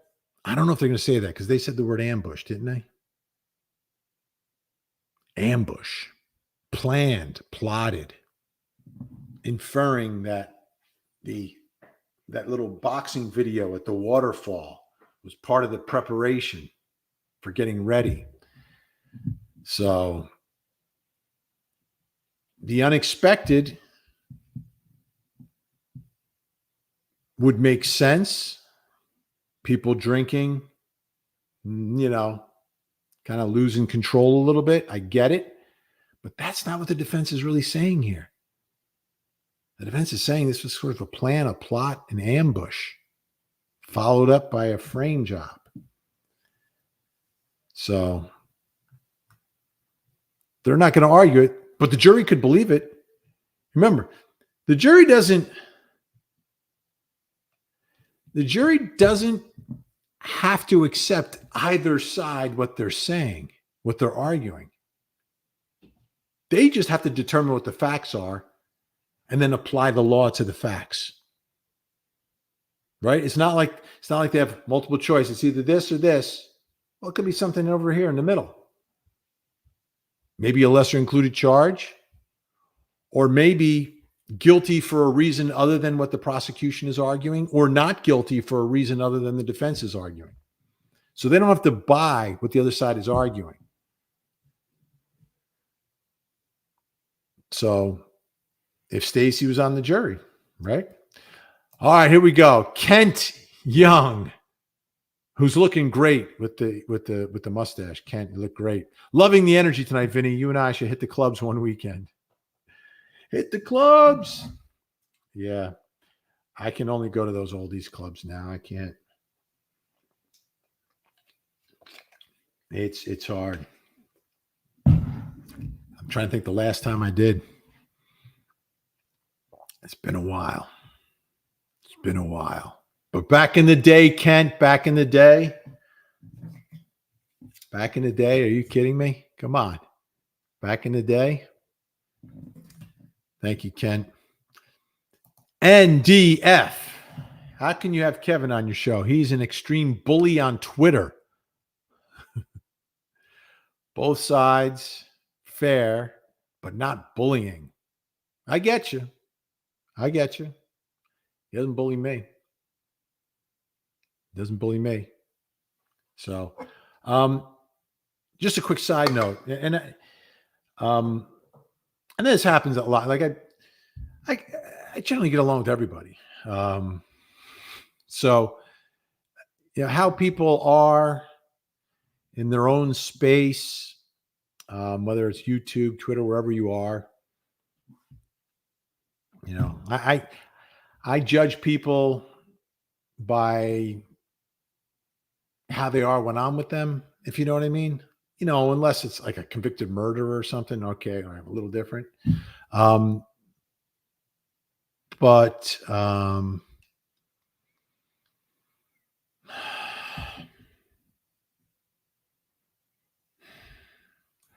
I give everyone the benefit of the doubt.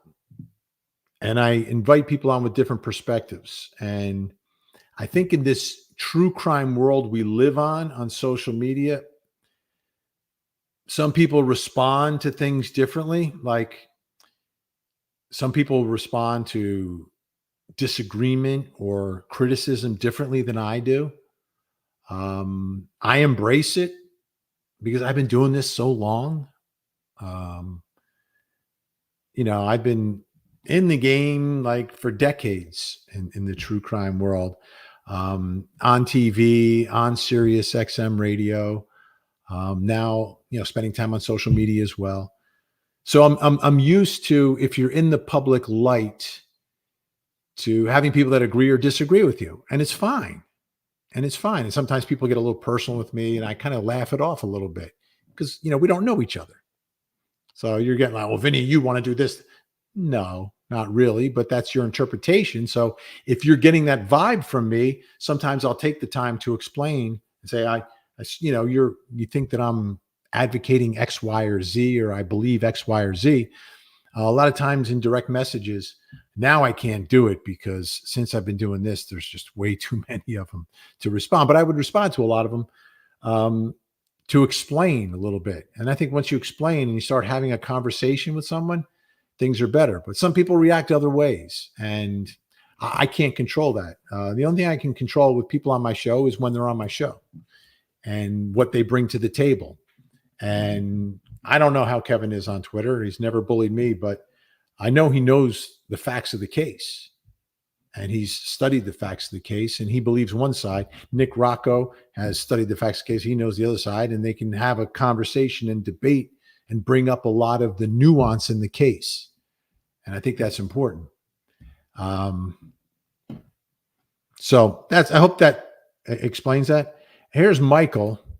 Do I need to leave a tip to have my comments read live on the air? LOL.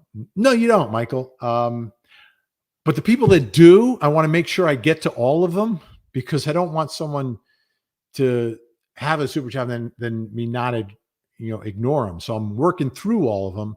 It's just there's a ton of them. So if you watch my lives, you'll see it's a mixture always. But there's thousands of comments, and it's tough to get to all of them.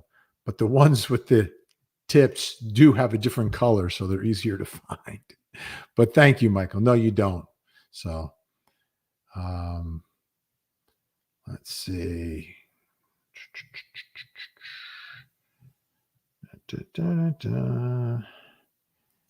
Damien, I didn't mean any disrespect. The prosecutor's been playing defense from day one. No, it's no disrespect, Damien. Like I've been saying, like I want people to speak their minds. I want people to explain what they're explaining, and I'll respond. But I take no offense at all. Um, I mean, by definition, a trial has at least two sides to it. And I've tried cases. And when you're trying a case, you have actually, when you're a lawyer, you have more than one adversary. You're battling the guy or gal on the other side, and you got to battle the judge sometimes. And sometimes you got to battle your client, like if you're in a civil case. So, or your boss. I mean, so I'm used to all of that. So it's not a problem, and clearly not disrespectful, Damien. Thank you.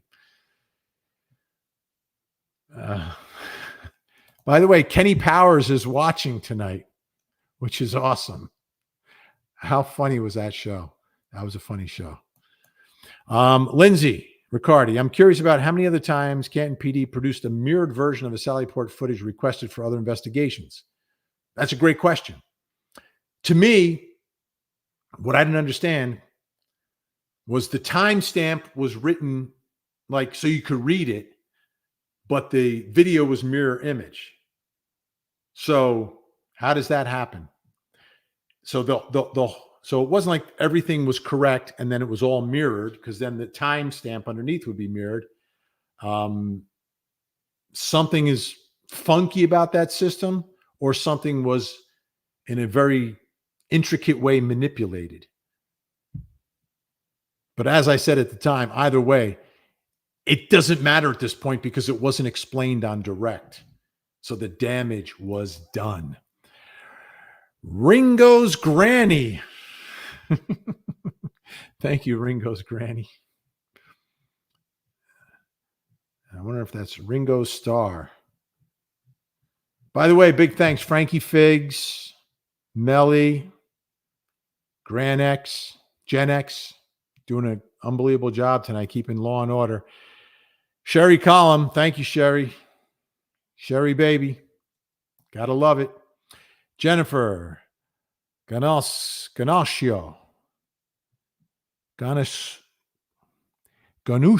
It's Ganuscio. There you go. Love you. Thank you, Jennifer. Ganuscio. Probably goes to Ganuscio. Do you do the Shio or just show? Or is it Cho? Ganuscio. I'm going to go Ganuscio. Thank you, Jennifer. All right. Working through it. I'm trying to get to everybody. Soon, because we're getting close to 2 hours. People are charged. This is from I Have Questions. Hopefully I have answers. People are charged with conspiracy every day because cops are involved. It's impossible. Improbable doesn't equal impossible. Love you, Vinny. I have questions. This is a great comment. I need to say this more on my show on television. I think I said it on one of my streams. But you are right on. Like this whole negative connotation that the word conspiracy has taken on is wrong. And things should not be dismissed just because it's an allegation of a conspiracy. If that was the case, then why do we have RICO laws? Why do we have RICO laws? These are massive conspiracies. Massive conspiracies.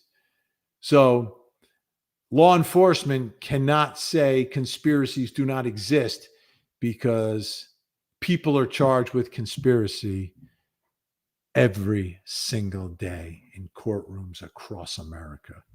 So let's hear it for conspiracies tonight. They are real. They do exist.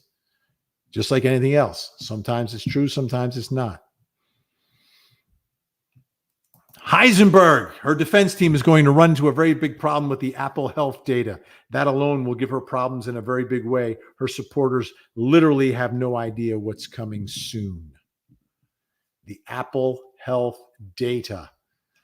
We'll keep our eyes and ears open. Thank you, Heisenberg. Holderman, your fairness, I ask, because it feels unfair. Oh, wait.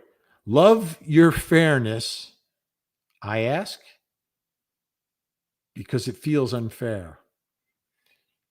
All right. I'm not quite getting it, but thank you.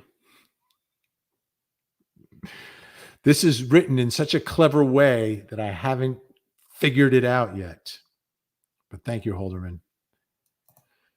PR Coelho.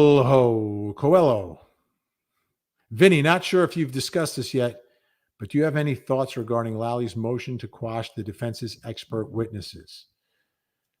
Well, here's the problem.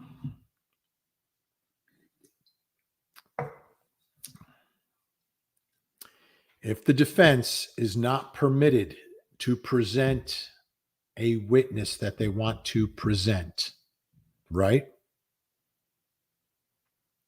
That can be a problem on appeal. You follow me?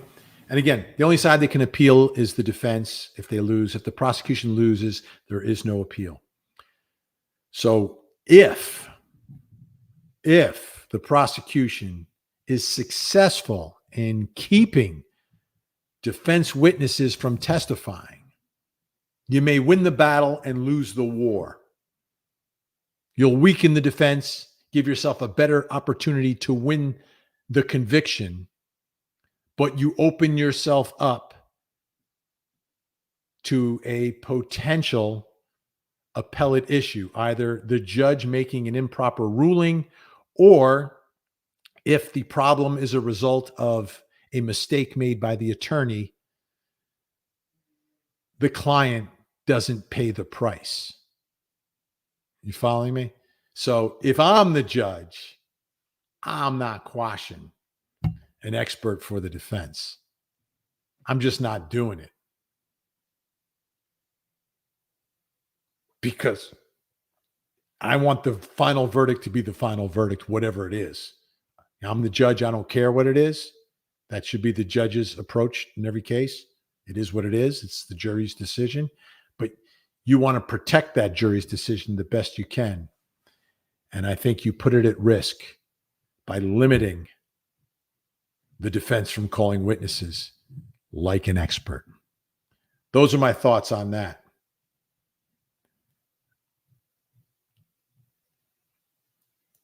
Melly, I feel like the laws of probability as well as the laws of physics don't apply in Canton. It's a little wild, right?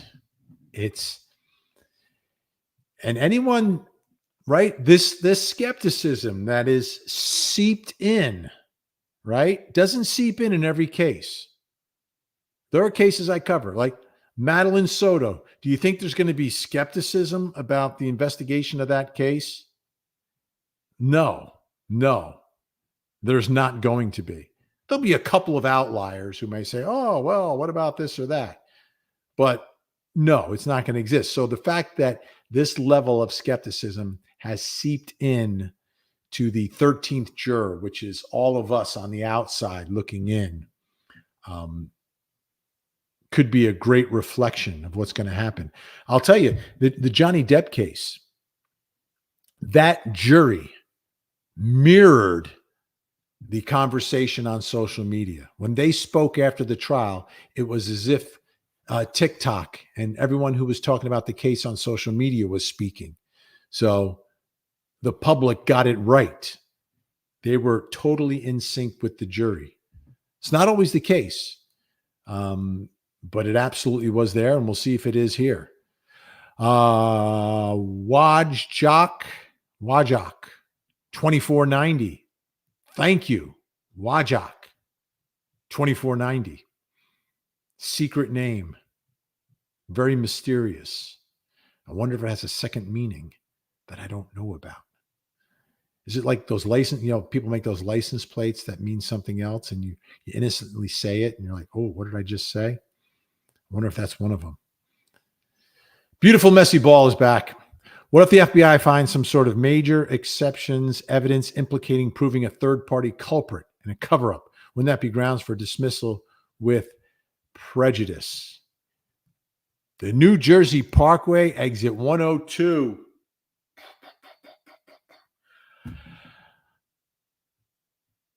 Yeah. here's the reality, though. In this jurisdiction, the DA and the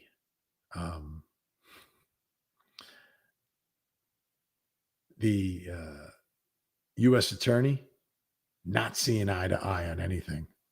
Not seeing eye to eye. So I don't know. That would be a wild development.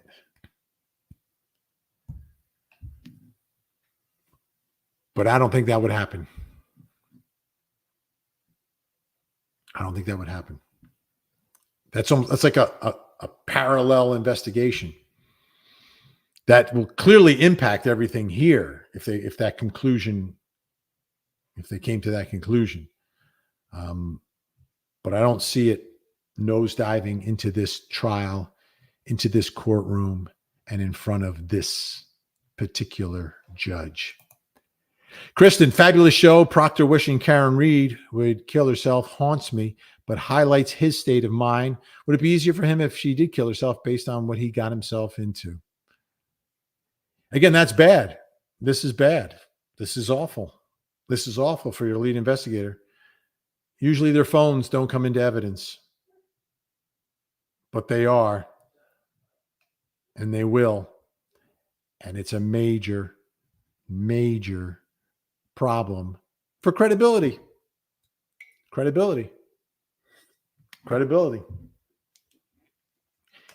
Witnesses are ultimately judged by the jury by their credibility. Who they are, what they said, how they've acted, and how they appear. All comes into play. Biff Thundermuffin. Like, Biff. Nobody is given a plausible motive for seasoned detectives to throw a body on the lawn outside their own home. How can you have a 2-year-long conspiracy where nobody cracks? But that's the start. And that, Biff, is what Lally has to say. Not as his main argument or his first argument, but in the part of his argument in the middle where he rebuts what the defense is alleging. Holderman, Vinny, love your fairness. It seems unfair to play inaccurate animation. Why do you play it on TV? Do you make that decision for closing arguments, whether to play it or not? That is some animation that we featured in one segment, and it got replayed a couple times. I did not edit that, Holderman. But it doesn't matter because no one saw it. There is no eyewitness. So one theory's the same as the rest. But it's clearly an animation. So it's taken for face value. But thank you, Holderman. We'll work on it. Okay, June is back. Elizabeth Loftus and Palmer, automobile reconstruction accident. Questions can change our memory, not only time, but new information. Absolutely. Makes sense.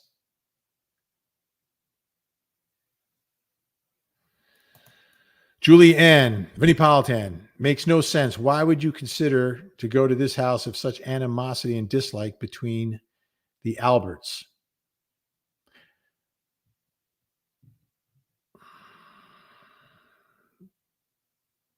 So I think what you're saying, Julianne, here is,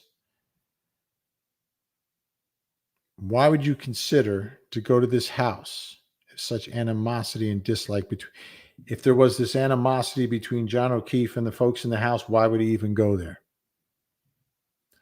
I don't know if that was, everyone was getting along, right? And they were invited like in person at the waterfall. Hey, come on over. Let's go to the party. After party. Let's keep it going. Everyone, there was nothing happening at the waterfall bar and grill that seemed to indicate that there was any problem.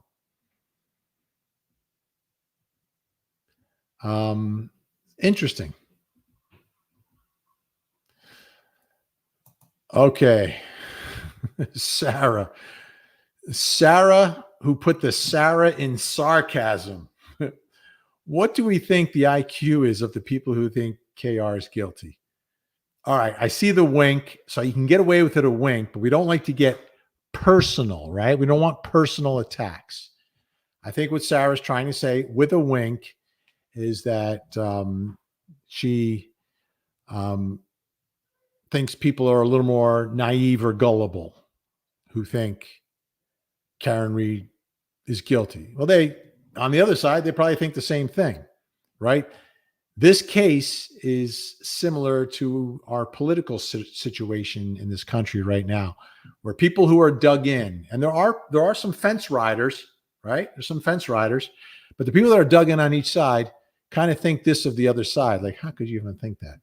Which is interesting. But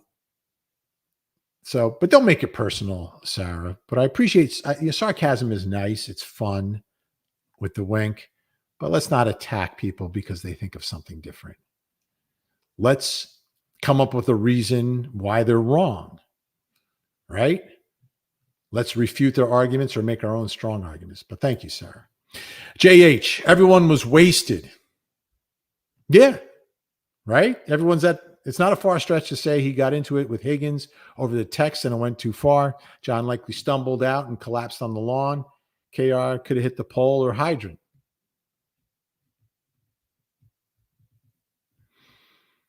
I think there's a lot of possibilities of what could have happened here. And I'm not loving either side's argument here. Right? Because they're both alleging purposeful conduct. And I really, really, really don't think that level of depravity to take two children who've been orphaned and do that to them again. I don't think that any of these people are that depraved to do that. I mean, that's sociopathic. Unless you're plastered and something happens. Because then you're not thinking about that part of it, right? CLW, would you have taken this case on when a prosecutor? That's actually a good question. So when you're in the prosecutor's office, there's usually different squads. It depends how prosecutors' offices are aligned. Now, the one I worked in, it was not vertical prosecution. Vertical prosecution is a prosecutor is assigned to the case when the crime happens and then handles it all the way through the process. The office I worked in was horizontal prosecution. One unit would handle intake. Next unit would handle the grand jury. And then when it went to trial, someone in the trial section would handle the case. Generally speaking, you didn't have a choice on the cases that you had. But if I did have a choice, would I bring this case? I wouldn't bring the charge that was brought here. Based upon the evidence, I don't think that's the proper charge. If it was a vertical prosecution, I would have oversaw the investigation differently. But I don't think I don't know how involved they were initially. I think I'd have to see all the evidence firsthand, including the expert evidence. I think what I would say is I would lean towards the driving under the influence and causing the death for presenting to the grand jury to see what they think, but also present to the grand jury any potential exculpatory evidence. I think I would have spent more time with the defense trying to work something out to see if I could get a defendant to admit something, but would not have brought the top charge at best, manslaughter. Offer a plea of 5 to 10 tops, probably 5.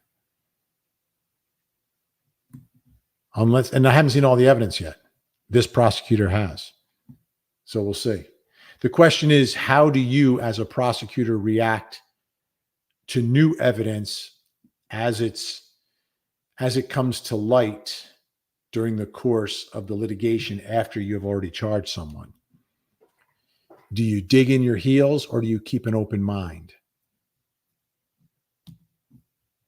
And in this case, obviously prosecutors dug in their heels, and they may have dug in their heels based upon their interpretation of the evidence. But from what I've seen so far, I've seen enough to prove manslaughter for the drinking and driving. There's enough. Then the question is, how much do I trust my state police? How much do I trust the local police? That's the question. And that's where you as a prosecutor have to step in and maybe internally, and this may very well have been done, evaluate and assess whether or not your witnesses are telling you the truth, the whole truth, and nothing but the truth. And that may very well have been done, but I think that's the process for it.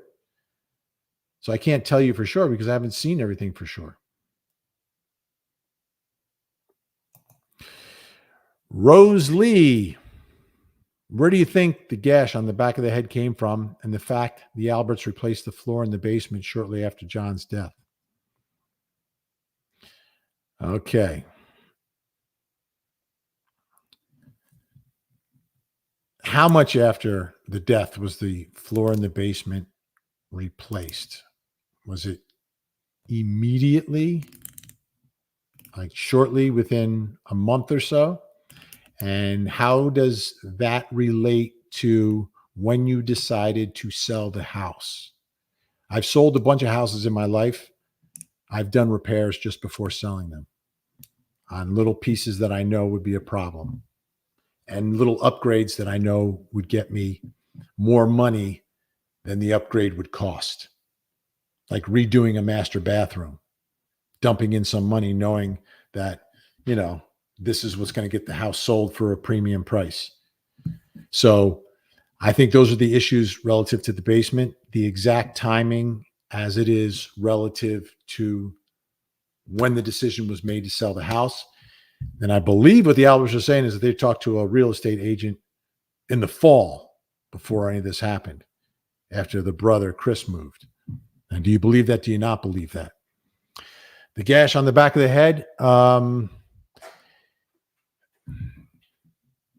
let me hear from the medical examiner. Let me hear from the experts. What happens to you if you get struck and run over, like is being alleged here?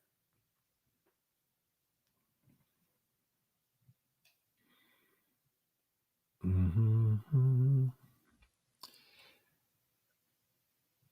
Now, obviously, the defense is going to have an expert as well, talking about the gash on the back of the head. I am not a forensic pathologist.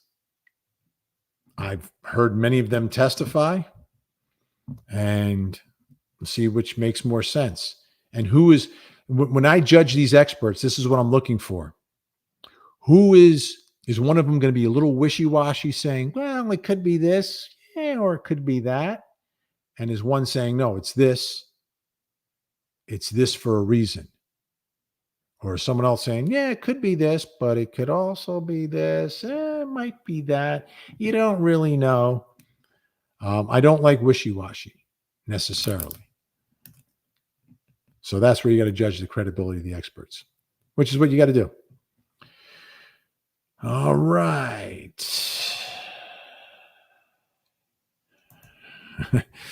Diana Lang, Vinny, what piece of evidence do you think made the prosecution upgrade the charge to second degree? I'm still waiting to hear it. Love from England.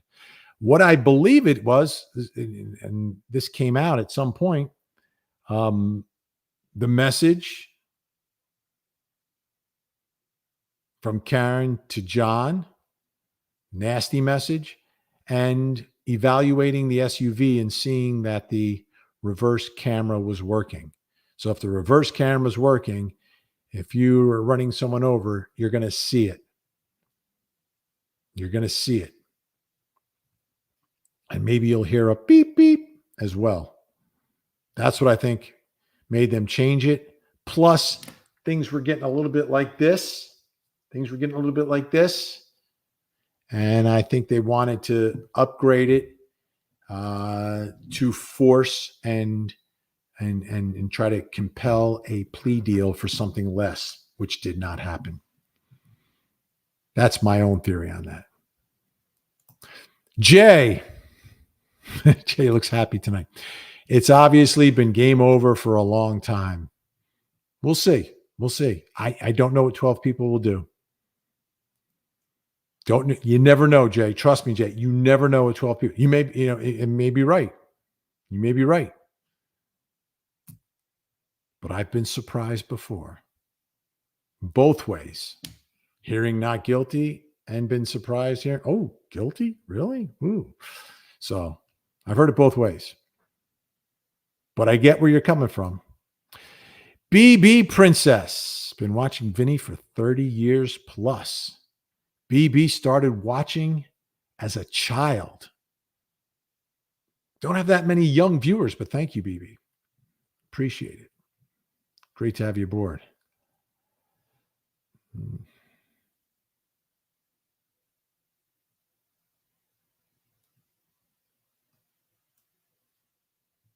And we've got Looney Thomas. Vinny, you seem to be a gentleman on and off the air. Thank you, Looney.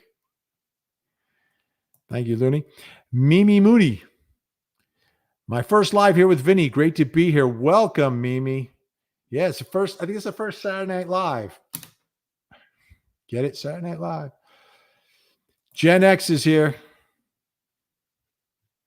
Glad you found us. Greg, can someone please explain to me how the left shoe was supposedly found on site 2 years ago, but to this day, only the right shoe is in evidence?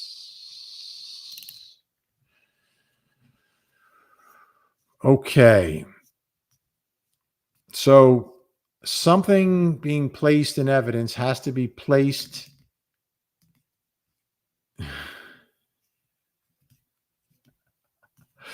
I'm reading another comment. They're just funny. Something goes into evidence and it has to have like a chain of custody. So a specific witness has to put a specific piece of evidence in. And usually it's the person who gathers it or can explain the chain of evidence of where it came from. Usually you want a piece of evidence put in by the person who extracts it from the scene. So if that has not been done with the shoe yet, and they may not actually put the shoe in, they may rely upon a photograph of the shoe. They may, or they may not. But that's how it happens. During the course of a trial, pieces of evidence get put in at different times, and it's because of the rules of evidence, how you get something in. There's chain of custody, and you have to authenticate something as well. Like, is that the shoe that you found? Yeah, this is the one. Does it appear to be the one? Yeah, that's the one. And what did you do with it? I put it in the bag. I sealed it. I marked it, blah, blah, blah. And that's how evidence gets put in at different times of the trial based upon which witnesses are testifying and can testify to those facts.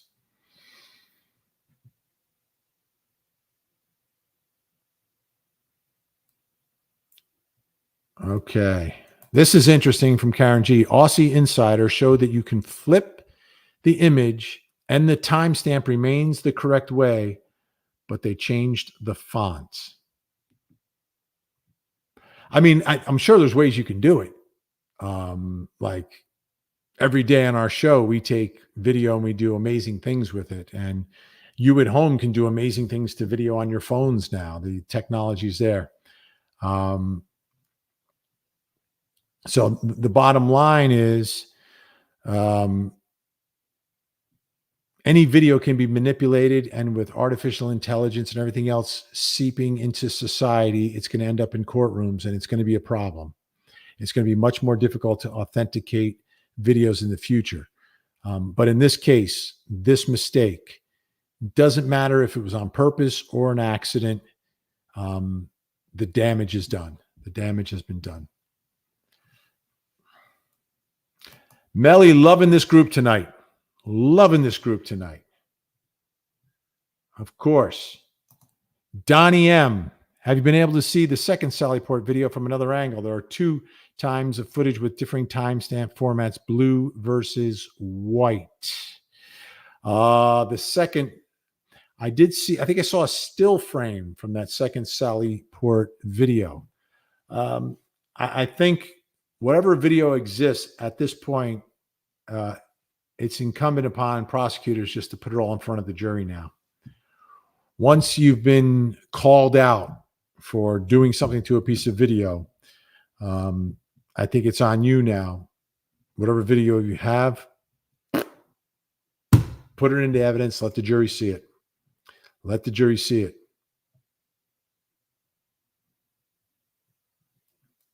Okay, Rose. Sorry, I'm 16 minutes behind. Question: do you think there's enough reasonable doubt, case not proven, for a directed verdict, motion to dismiss? No. No. Because it's not about enough evidence for that. It's a lack of evidence to prove it beyond a reasonable doubt. Let me explain the difference. The motion, a directed verdict, motion to dismiss at the end of the state's case. I did this once, I'll do it again. At that point, all the evidence must be looked at by the judge in the light most favorable to the prosecution. So even though these reasonable doubt arguments and things have been floated, the judge must look at all the evidence in the light most favorable to the prosecution, and then based upon that, look at that evidence and say, not is it beyond a reasonable doubt, but is it enough to let the jury make the decision? And the answer to that question is yes. And the jury will make the decision. That's my belief.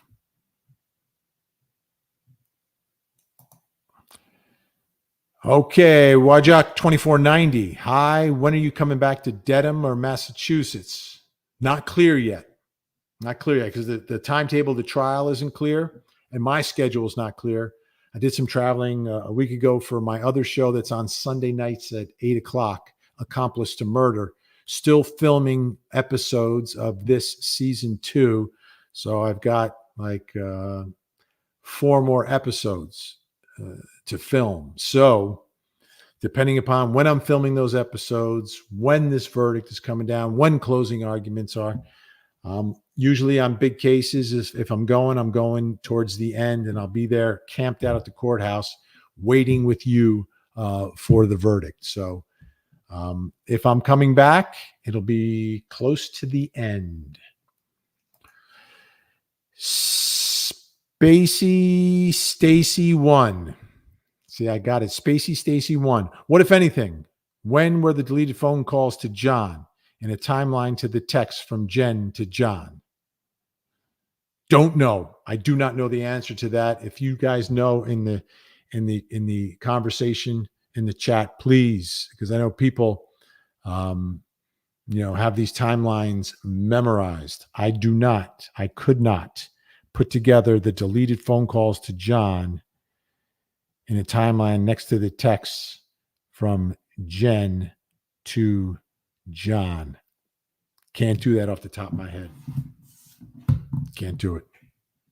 But clearly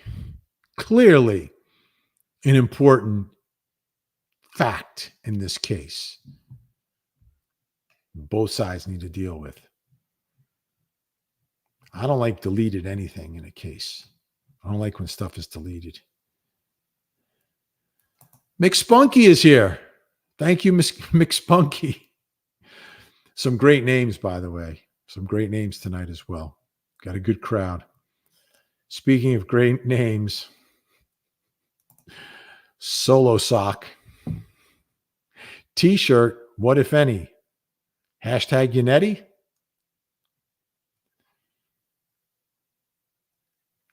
Okay. Not following it 100%, but thank you, Solo Sock. Not following that. Let's see. I want to get a Facebook comment on here.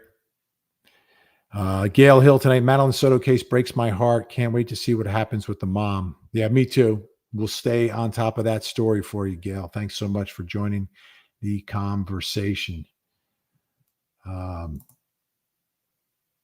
Ashley Renee, is Proctor going to take the stand? Has to take the stand.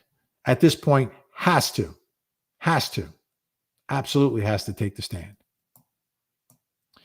Ginny, New York City. There's no way that Lisk's wife had nothing to do with the murders or the involvements. Talking about the Long Island, Gilgo Beach, SK. Yeah. Well, had the attorney on last night, denying it all. So we'll see. And the investigation is continuing. DA has gone out of his way to not implicate any other member of the family. Now, the 93 case precedes the marriage also. So, but it's only 1,300 square feet, that home. And that's a tough fact to get around. Thank you, Ginny. Obviously, we will stay on that story. Beautiful Messy Ball. OMG, I need glasses. I swear I'm not illiterate. A couple typos. Don't worry about it. I'm not worried about it. Beth. Higgins hit John with the snowplow. A lot more people starting to believe that. That is a trend that I'm seeing from people covering this case as well. Not just from people following the case, but people covering it are talking about that. All right. This is from Shaza Sheehan. Why have so many people invested in her case right from the start? I understand there will always be fans, but it's the first time that I've seen this type of furor in someone not a celebrity, even traveling overseas to be outside that courtroom. I don't get it. So those of you who are part of the Free Karen Read movement, you can explain in the chat to Shaza. I will try to explain. And I think it's a couple of things. The Google search, the 227 Google search, I think was the catalyst for the Free Karen Read movement, and clearly was the catalyst, I believe, for the defense theory of a cover-up and everything else, because there would be no other explanation if that search is at 227 and Karen Read is wrongfully accused, if it's at 2:27 a.m. Prosecutors can have their own expert, allegedly works for the software company, is going to say it wasn't at 2:27. Let's see what both sides have to say about that. I'm clearly not a computer expert. But I think that's a big part of it. And then you had Turtle Boy locally picked up the story, ran with it, and uncovered a lot of things, read every line of every piece of motion paper that was filed. And, with the help of, I think, viewers that knew things, were feeding information. His stream, his podcast, whatever you want to call it, his live stream became very popular. And I think that also, pun intended, snowballed in all of this. And now people are watching the trial. But the people from the start, I think that's where people were from the start. Susie Q. Hey, all I really want to say is I love this casual, beautiful reporting style you're doing. Been watching you a long time. Bravo. Thank you, Susie Q's. Well, this is, I don't know how many of you had an opportunity to hear my show when I had it on Sirius XM, but this is somewhat similar to that show. Not 100% similar to that show, but somewhat similar to the old show, Court TV Morning on Sirius XM. By the way, we just hit 6,000. I think we hit 6,000. 5999999. 6,000 live views. Wow. By the way, if you're watching Facebook, share. If you're on Twitch, do whatever you do on Twitch. On X, please re-exit or retweet it. And if you're on YouTube, obviously we need you to subscribe, but also you hit the like button. And our signal will spread all over the place. Thank you, Susie. Editor Danielle Marie, happy Saturday. Thanks for streaming. I think it's over. That looks like my dog right there, too, by the way, Danielle. Looks like my dog. I have a little Morkie. Yeah, looks just like him. Looks like him. Thank you, Editor Danielle. I don't think it's over. By the way, I've seen cases. Okay, this is just a little warning for those of you who believe in Karen Read. I've seen cases where the prosecution case went in and it was a mess, an absolute mess. And it seemed like the defense had the mojo. Then the defense case went and it falls flat on its face. And all of a sudden, all that mojo goes back to the prosecution. So you don't know what's going to happen. I don't know what's going to happen. All I can tell you is something that we don't expect to happen will happen. We still have like a month left in this case.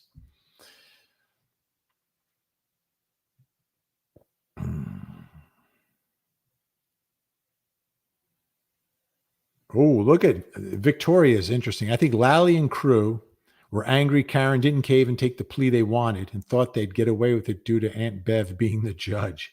Wow, you're all in on that. Interesting. And Barbara Bray is right. There is a door from the basement to outdoors, and we saw it. And we saw it with the video camera. As you go from the basement, you go up some stairs. There's like a little latch. You open it up. You're in the backyard. You make a left. You make another left. Then you go out the fence. You walk straight, and you're right to the spot where John O'Keefe was found.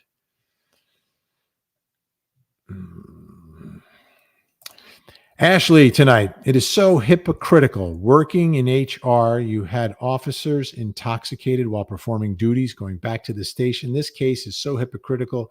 Giving her the OWI speaks volumes of the DA. That's interesting. And Ashley, you once again also have picked up on something that may not be lost on some of the jurors. Like, yeah, she's being charged with driving under the influence, but how about everybody else who was at the waterfall? Like, what about that? Right? That's problematic. And there may be a juror who's very skeptical of government, law enforcement, the Commonwealth, and may call into question hypocritical treatment. JH, I don't think anyone did it on purpose to realize John was in dire straits. Deceptions by PD and witnesses destroyed any chance of learning what happened and would infuriate me if I were the O'Keefes. And, you know, for the O'Keefes, these trials are never easy. I don't know if this one's more difficult than others. And I'll tell you one reason why. I think other cases have been more difficult for victims' families because there's been a direct attack on victims in many of the trials. Many of the trials I've covered, the defense will, in some way, directly or indirectly, put blame on the victim, throw dirt on the victim, muddy up the victim. That's not happening in this case. So, as difficult as it is, as every trial like this for a victim's family is difficult, especially for this family that suffered a lot of tragedy before this ever happened.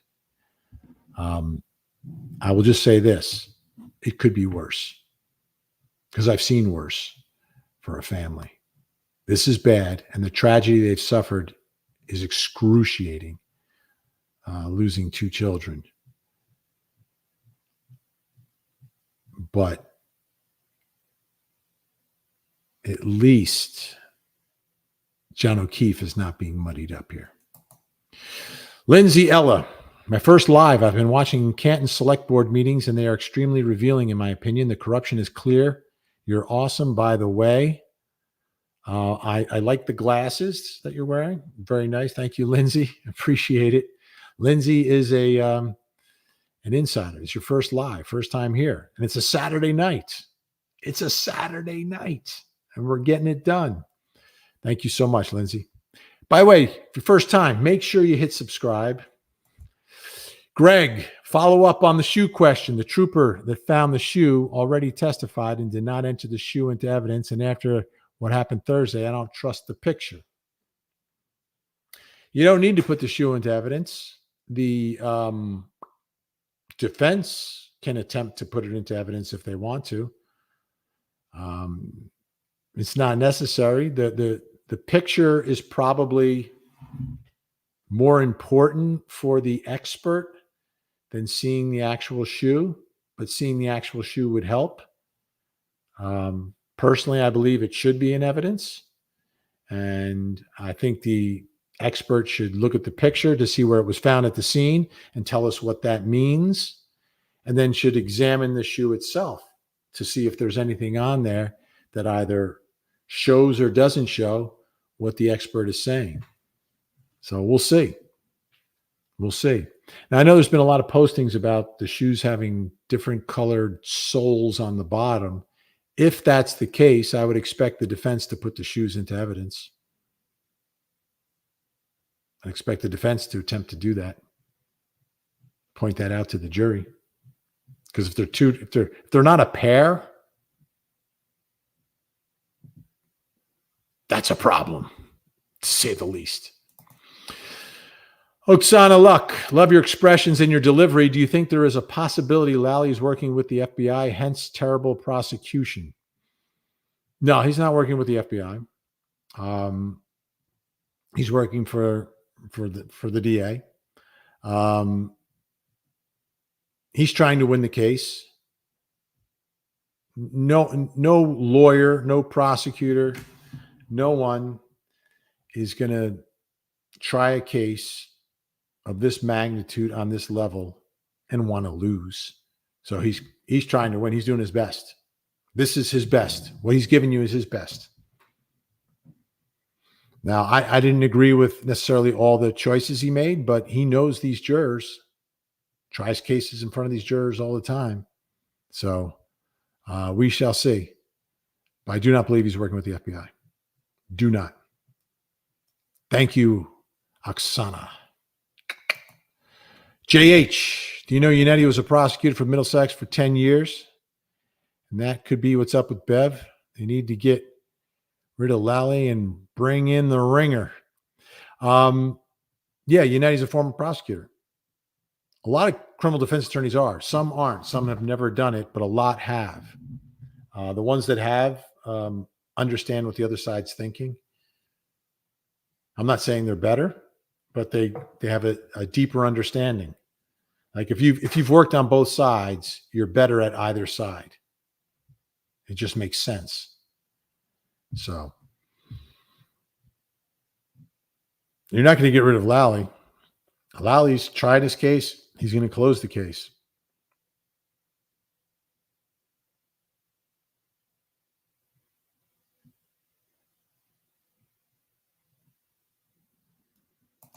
Kmart. Attention, Kmart shoppers.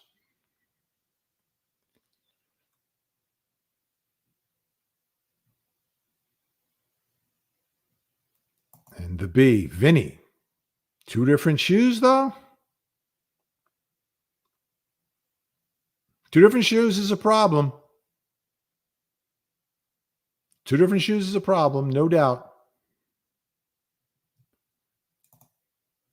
Susan Gilson. Vinny, would you ever want to be a defense attorney for an accused murderer? Likely no. No. Under what circumstances would I want to be? So here's the thing, right? Your gut tells you, well, if it's someone you know, and you know this person, you know they're being wrongfully convicted, you want to go in there and do it. But I wouldn't.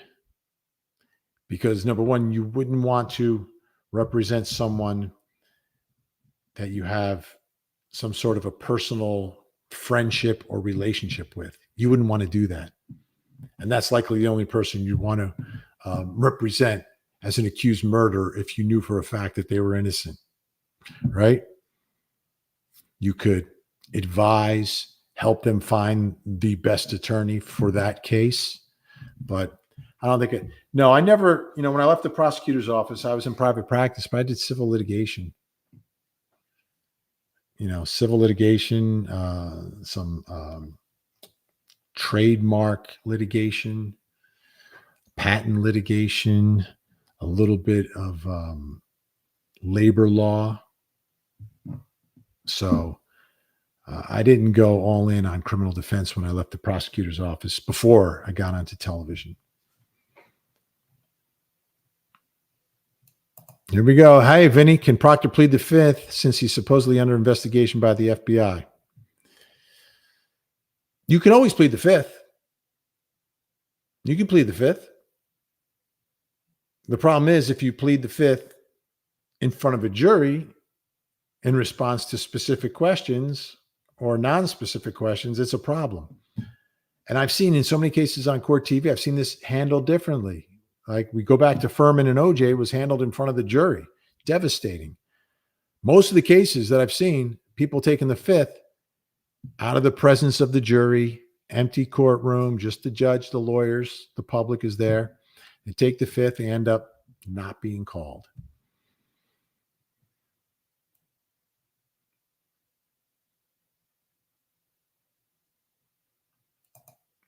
Proctor wanted, this is June again, Proctor wanted her death, but wanted her nude pictures. The defense might investigate whether he stalked her, borderline stalking, its definition.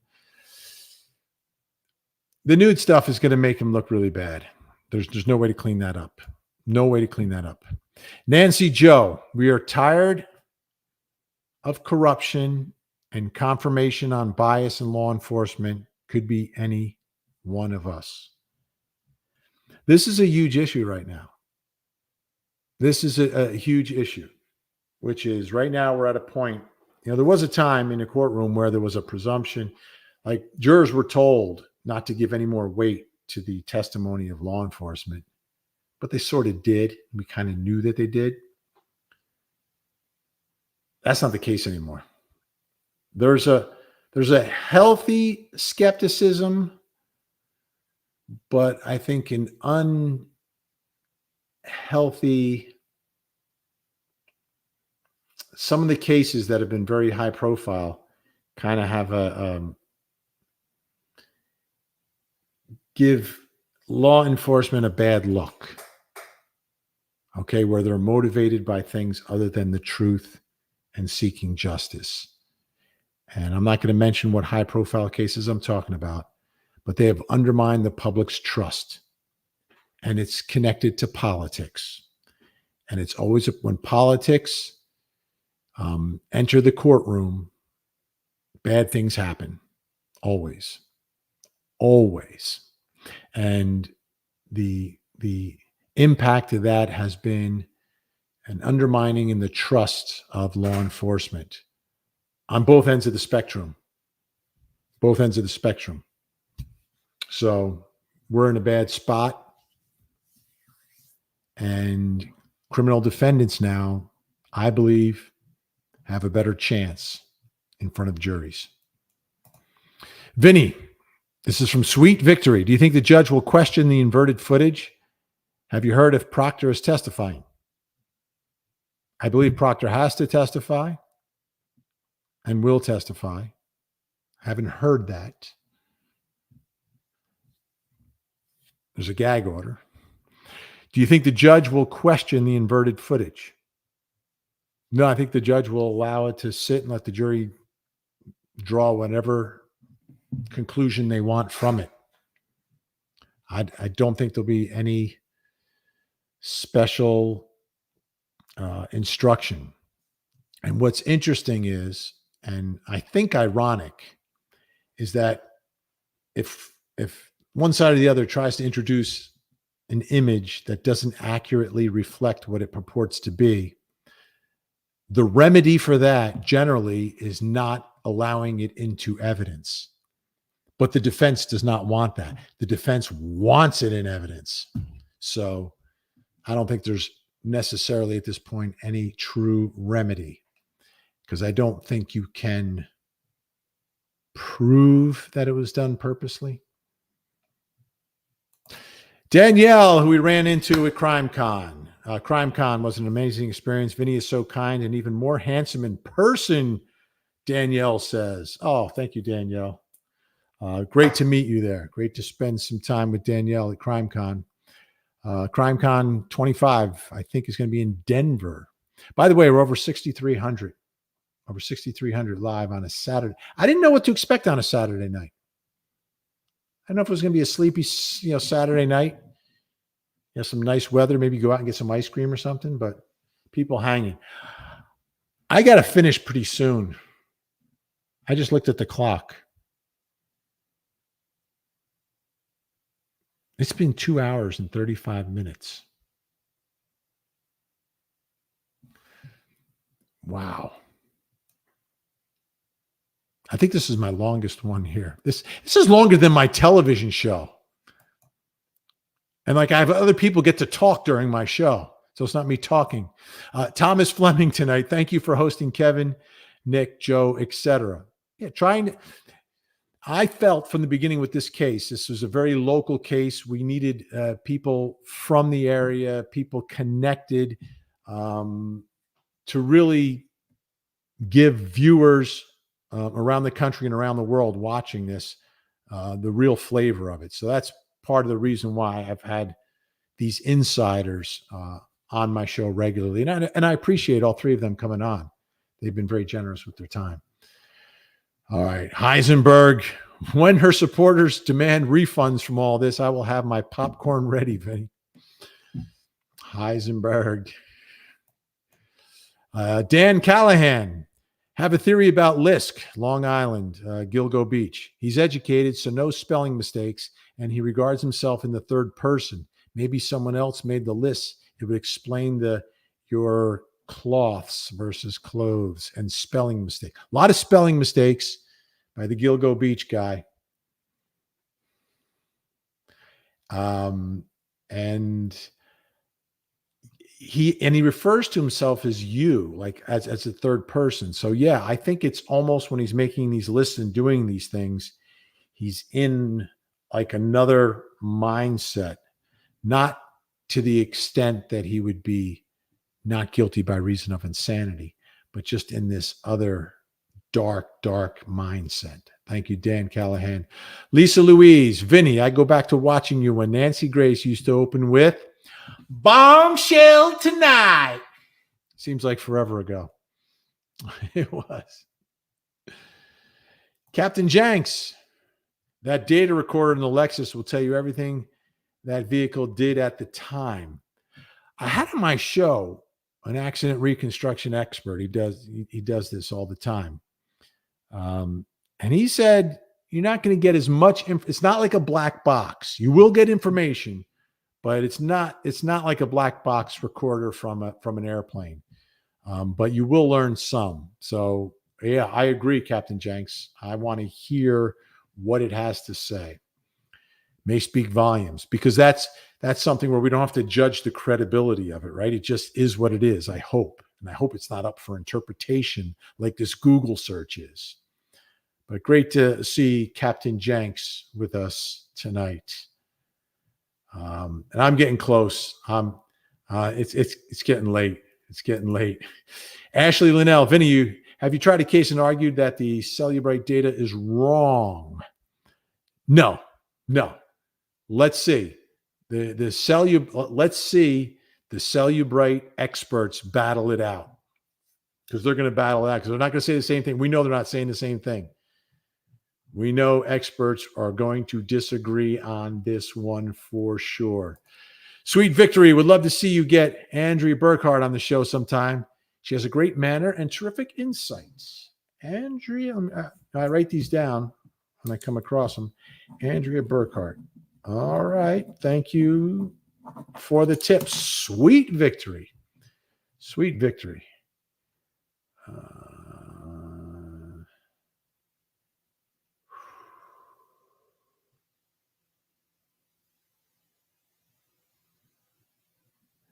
Mary Rogers. Love you, Vin. I'll be here every Saturday Night Fever. Here we go. Saturday night, baby. Saturday night. Can you dig it? I knew that you could. All right. see. I think. Okay.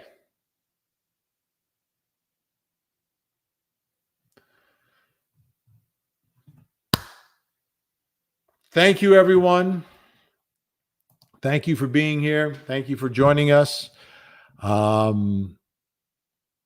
Thank you for the great comments, the great conversation, and the support. Of course, big thank you to Vinny's Angels, the Mod Squad, Melly, Frankie Figs, and Gen X. I think everyone was behaving very, very well tonight. Look, Bogey, sending it out to Vinny's Angels. Thank you, everyone. Thank you. Have a great night.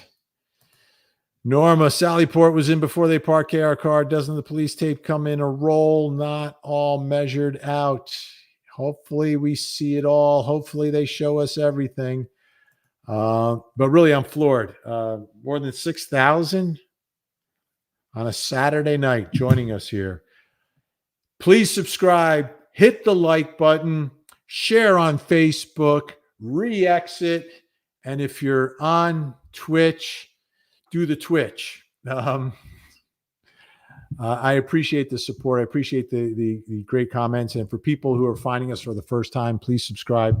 And for people who have known me for years and are rediscovering me, don't forget I'm on television every night from 8 to 10 on Court TV. 8 to 10, 2 hours of live, unscripted, true crime coverage. Only guy on television doing it. 2 hours live, Monday through Friday. And then Sunday nights, right now, we're in the middle of season 2 of Accomplice to Murder. That's also at 8 o'clock. So check that out. I'll be back here whenever I'm back. I have no set schedule. Usually on Fridays, I'm joined by Jonesy and Alan. We do the Tangent podcast during the day. Wait. Vinny, blood sugar check, please. I am type 1 diabetic and holding steady at a nice, even 135, which is good to keep the energy up. I'm not going to dip too low. Enjoy the rest of the weekend. Enjoy your families, your friends, your loved ones. And I will see you next time. Again, appreciate it. More than 6,000 tonight. Have a great night, great weekend, and please don't forget to hug the kids.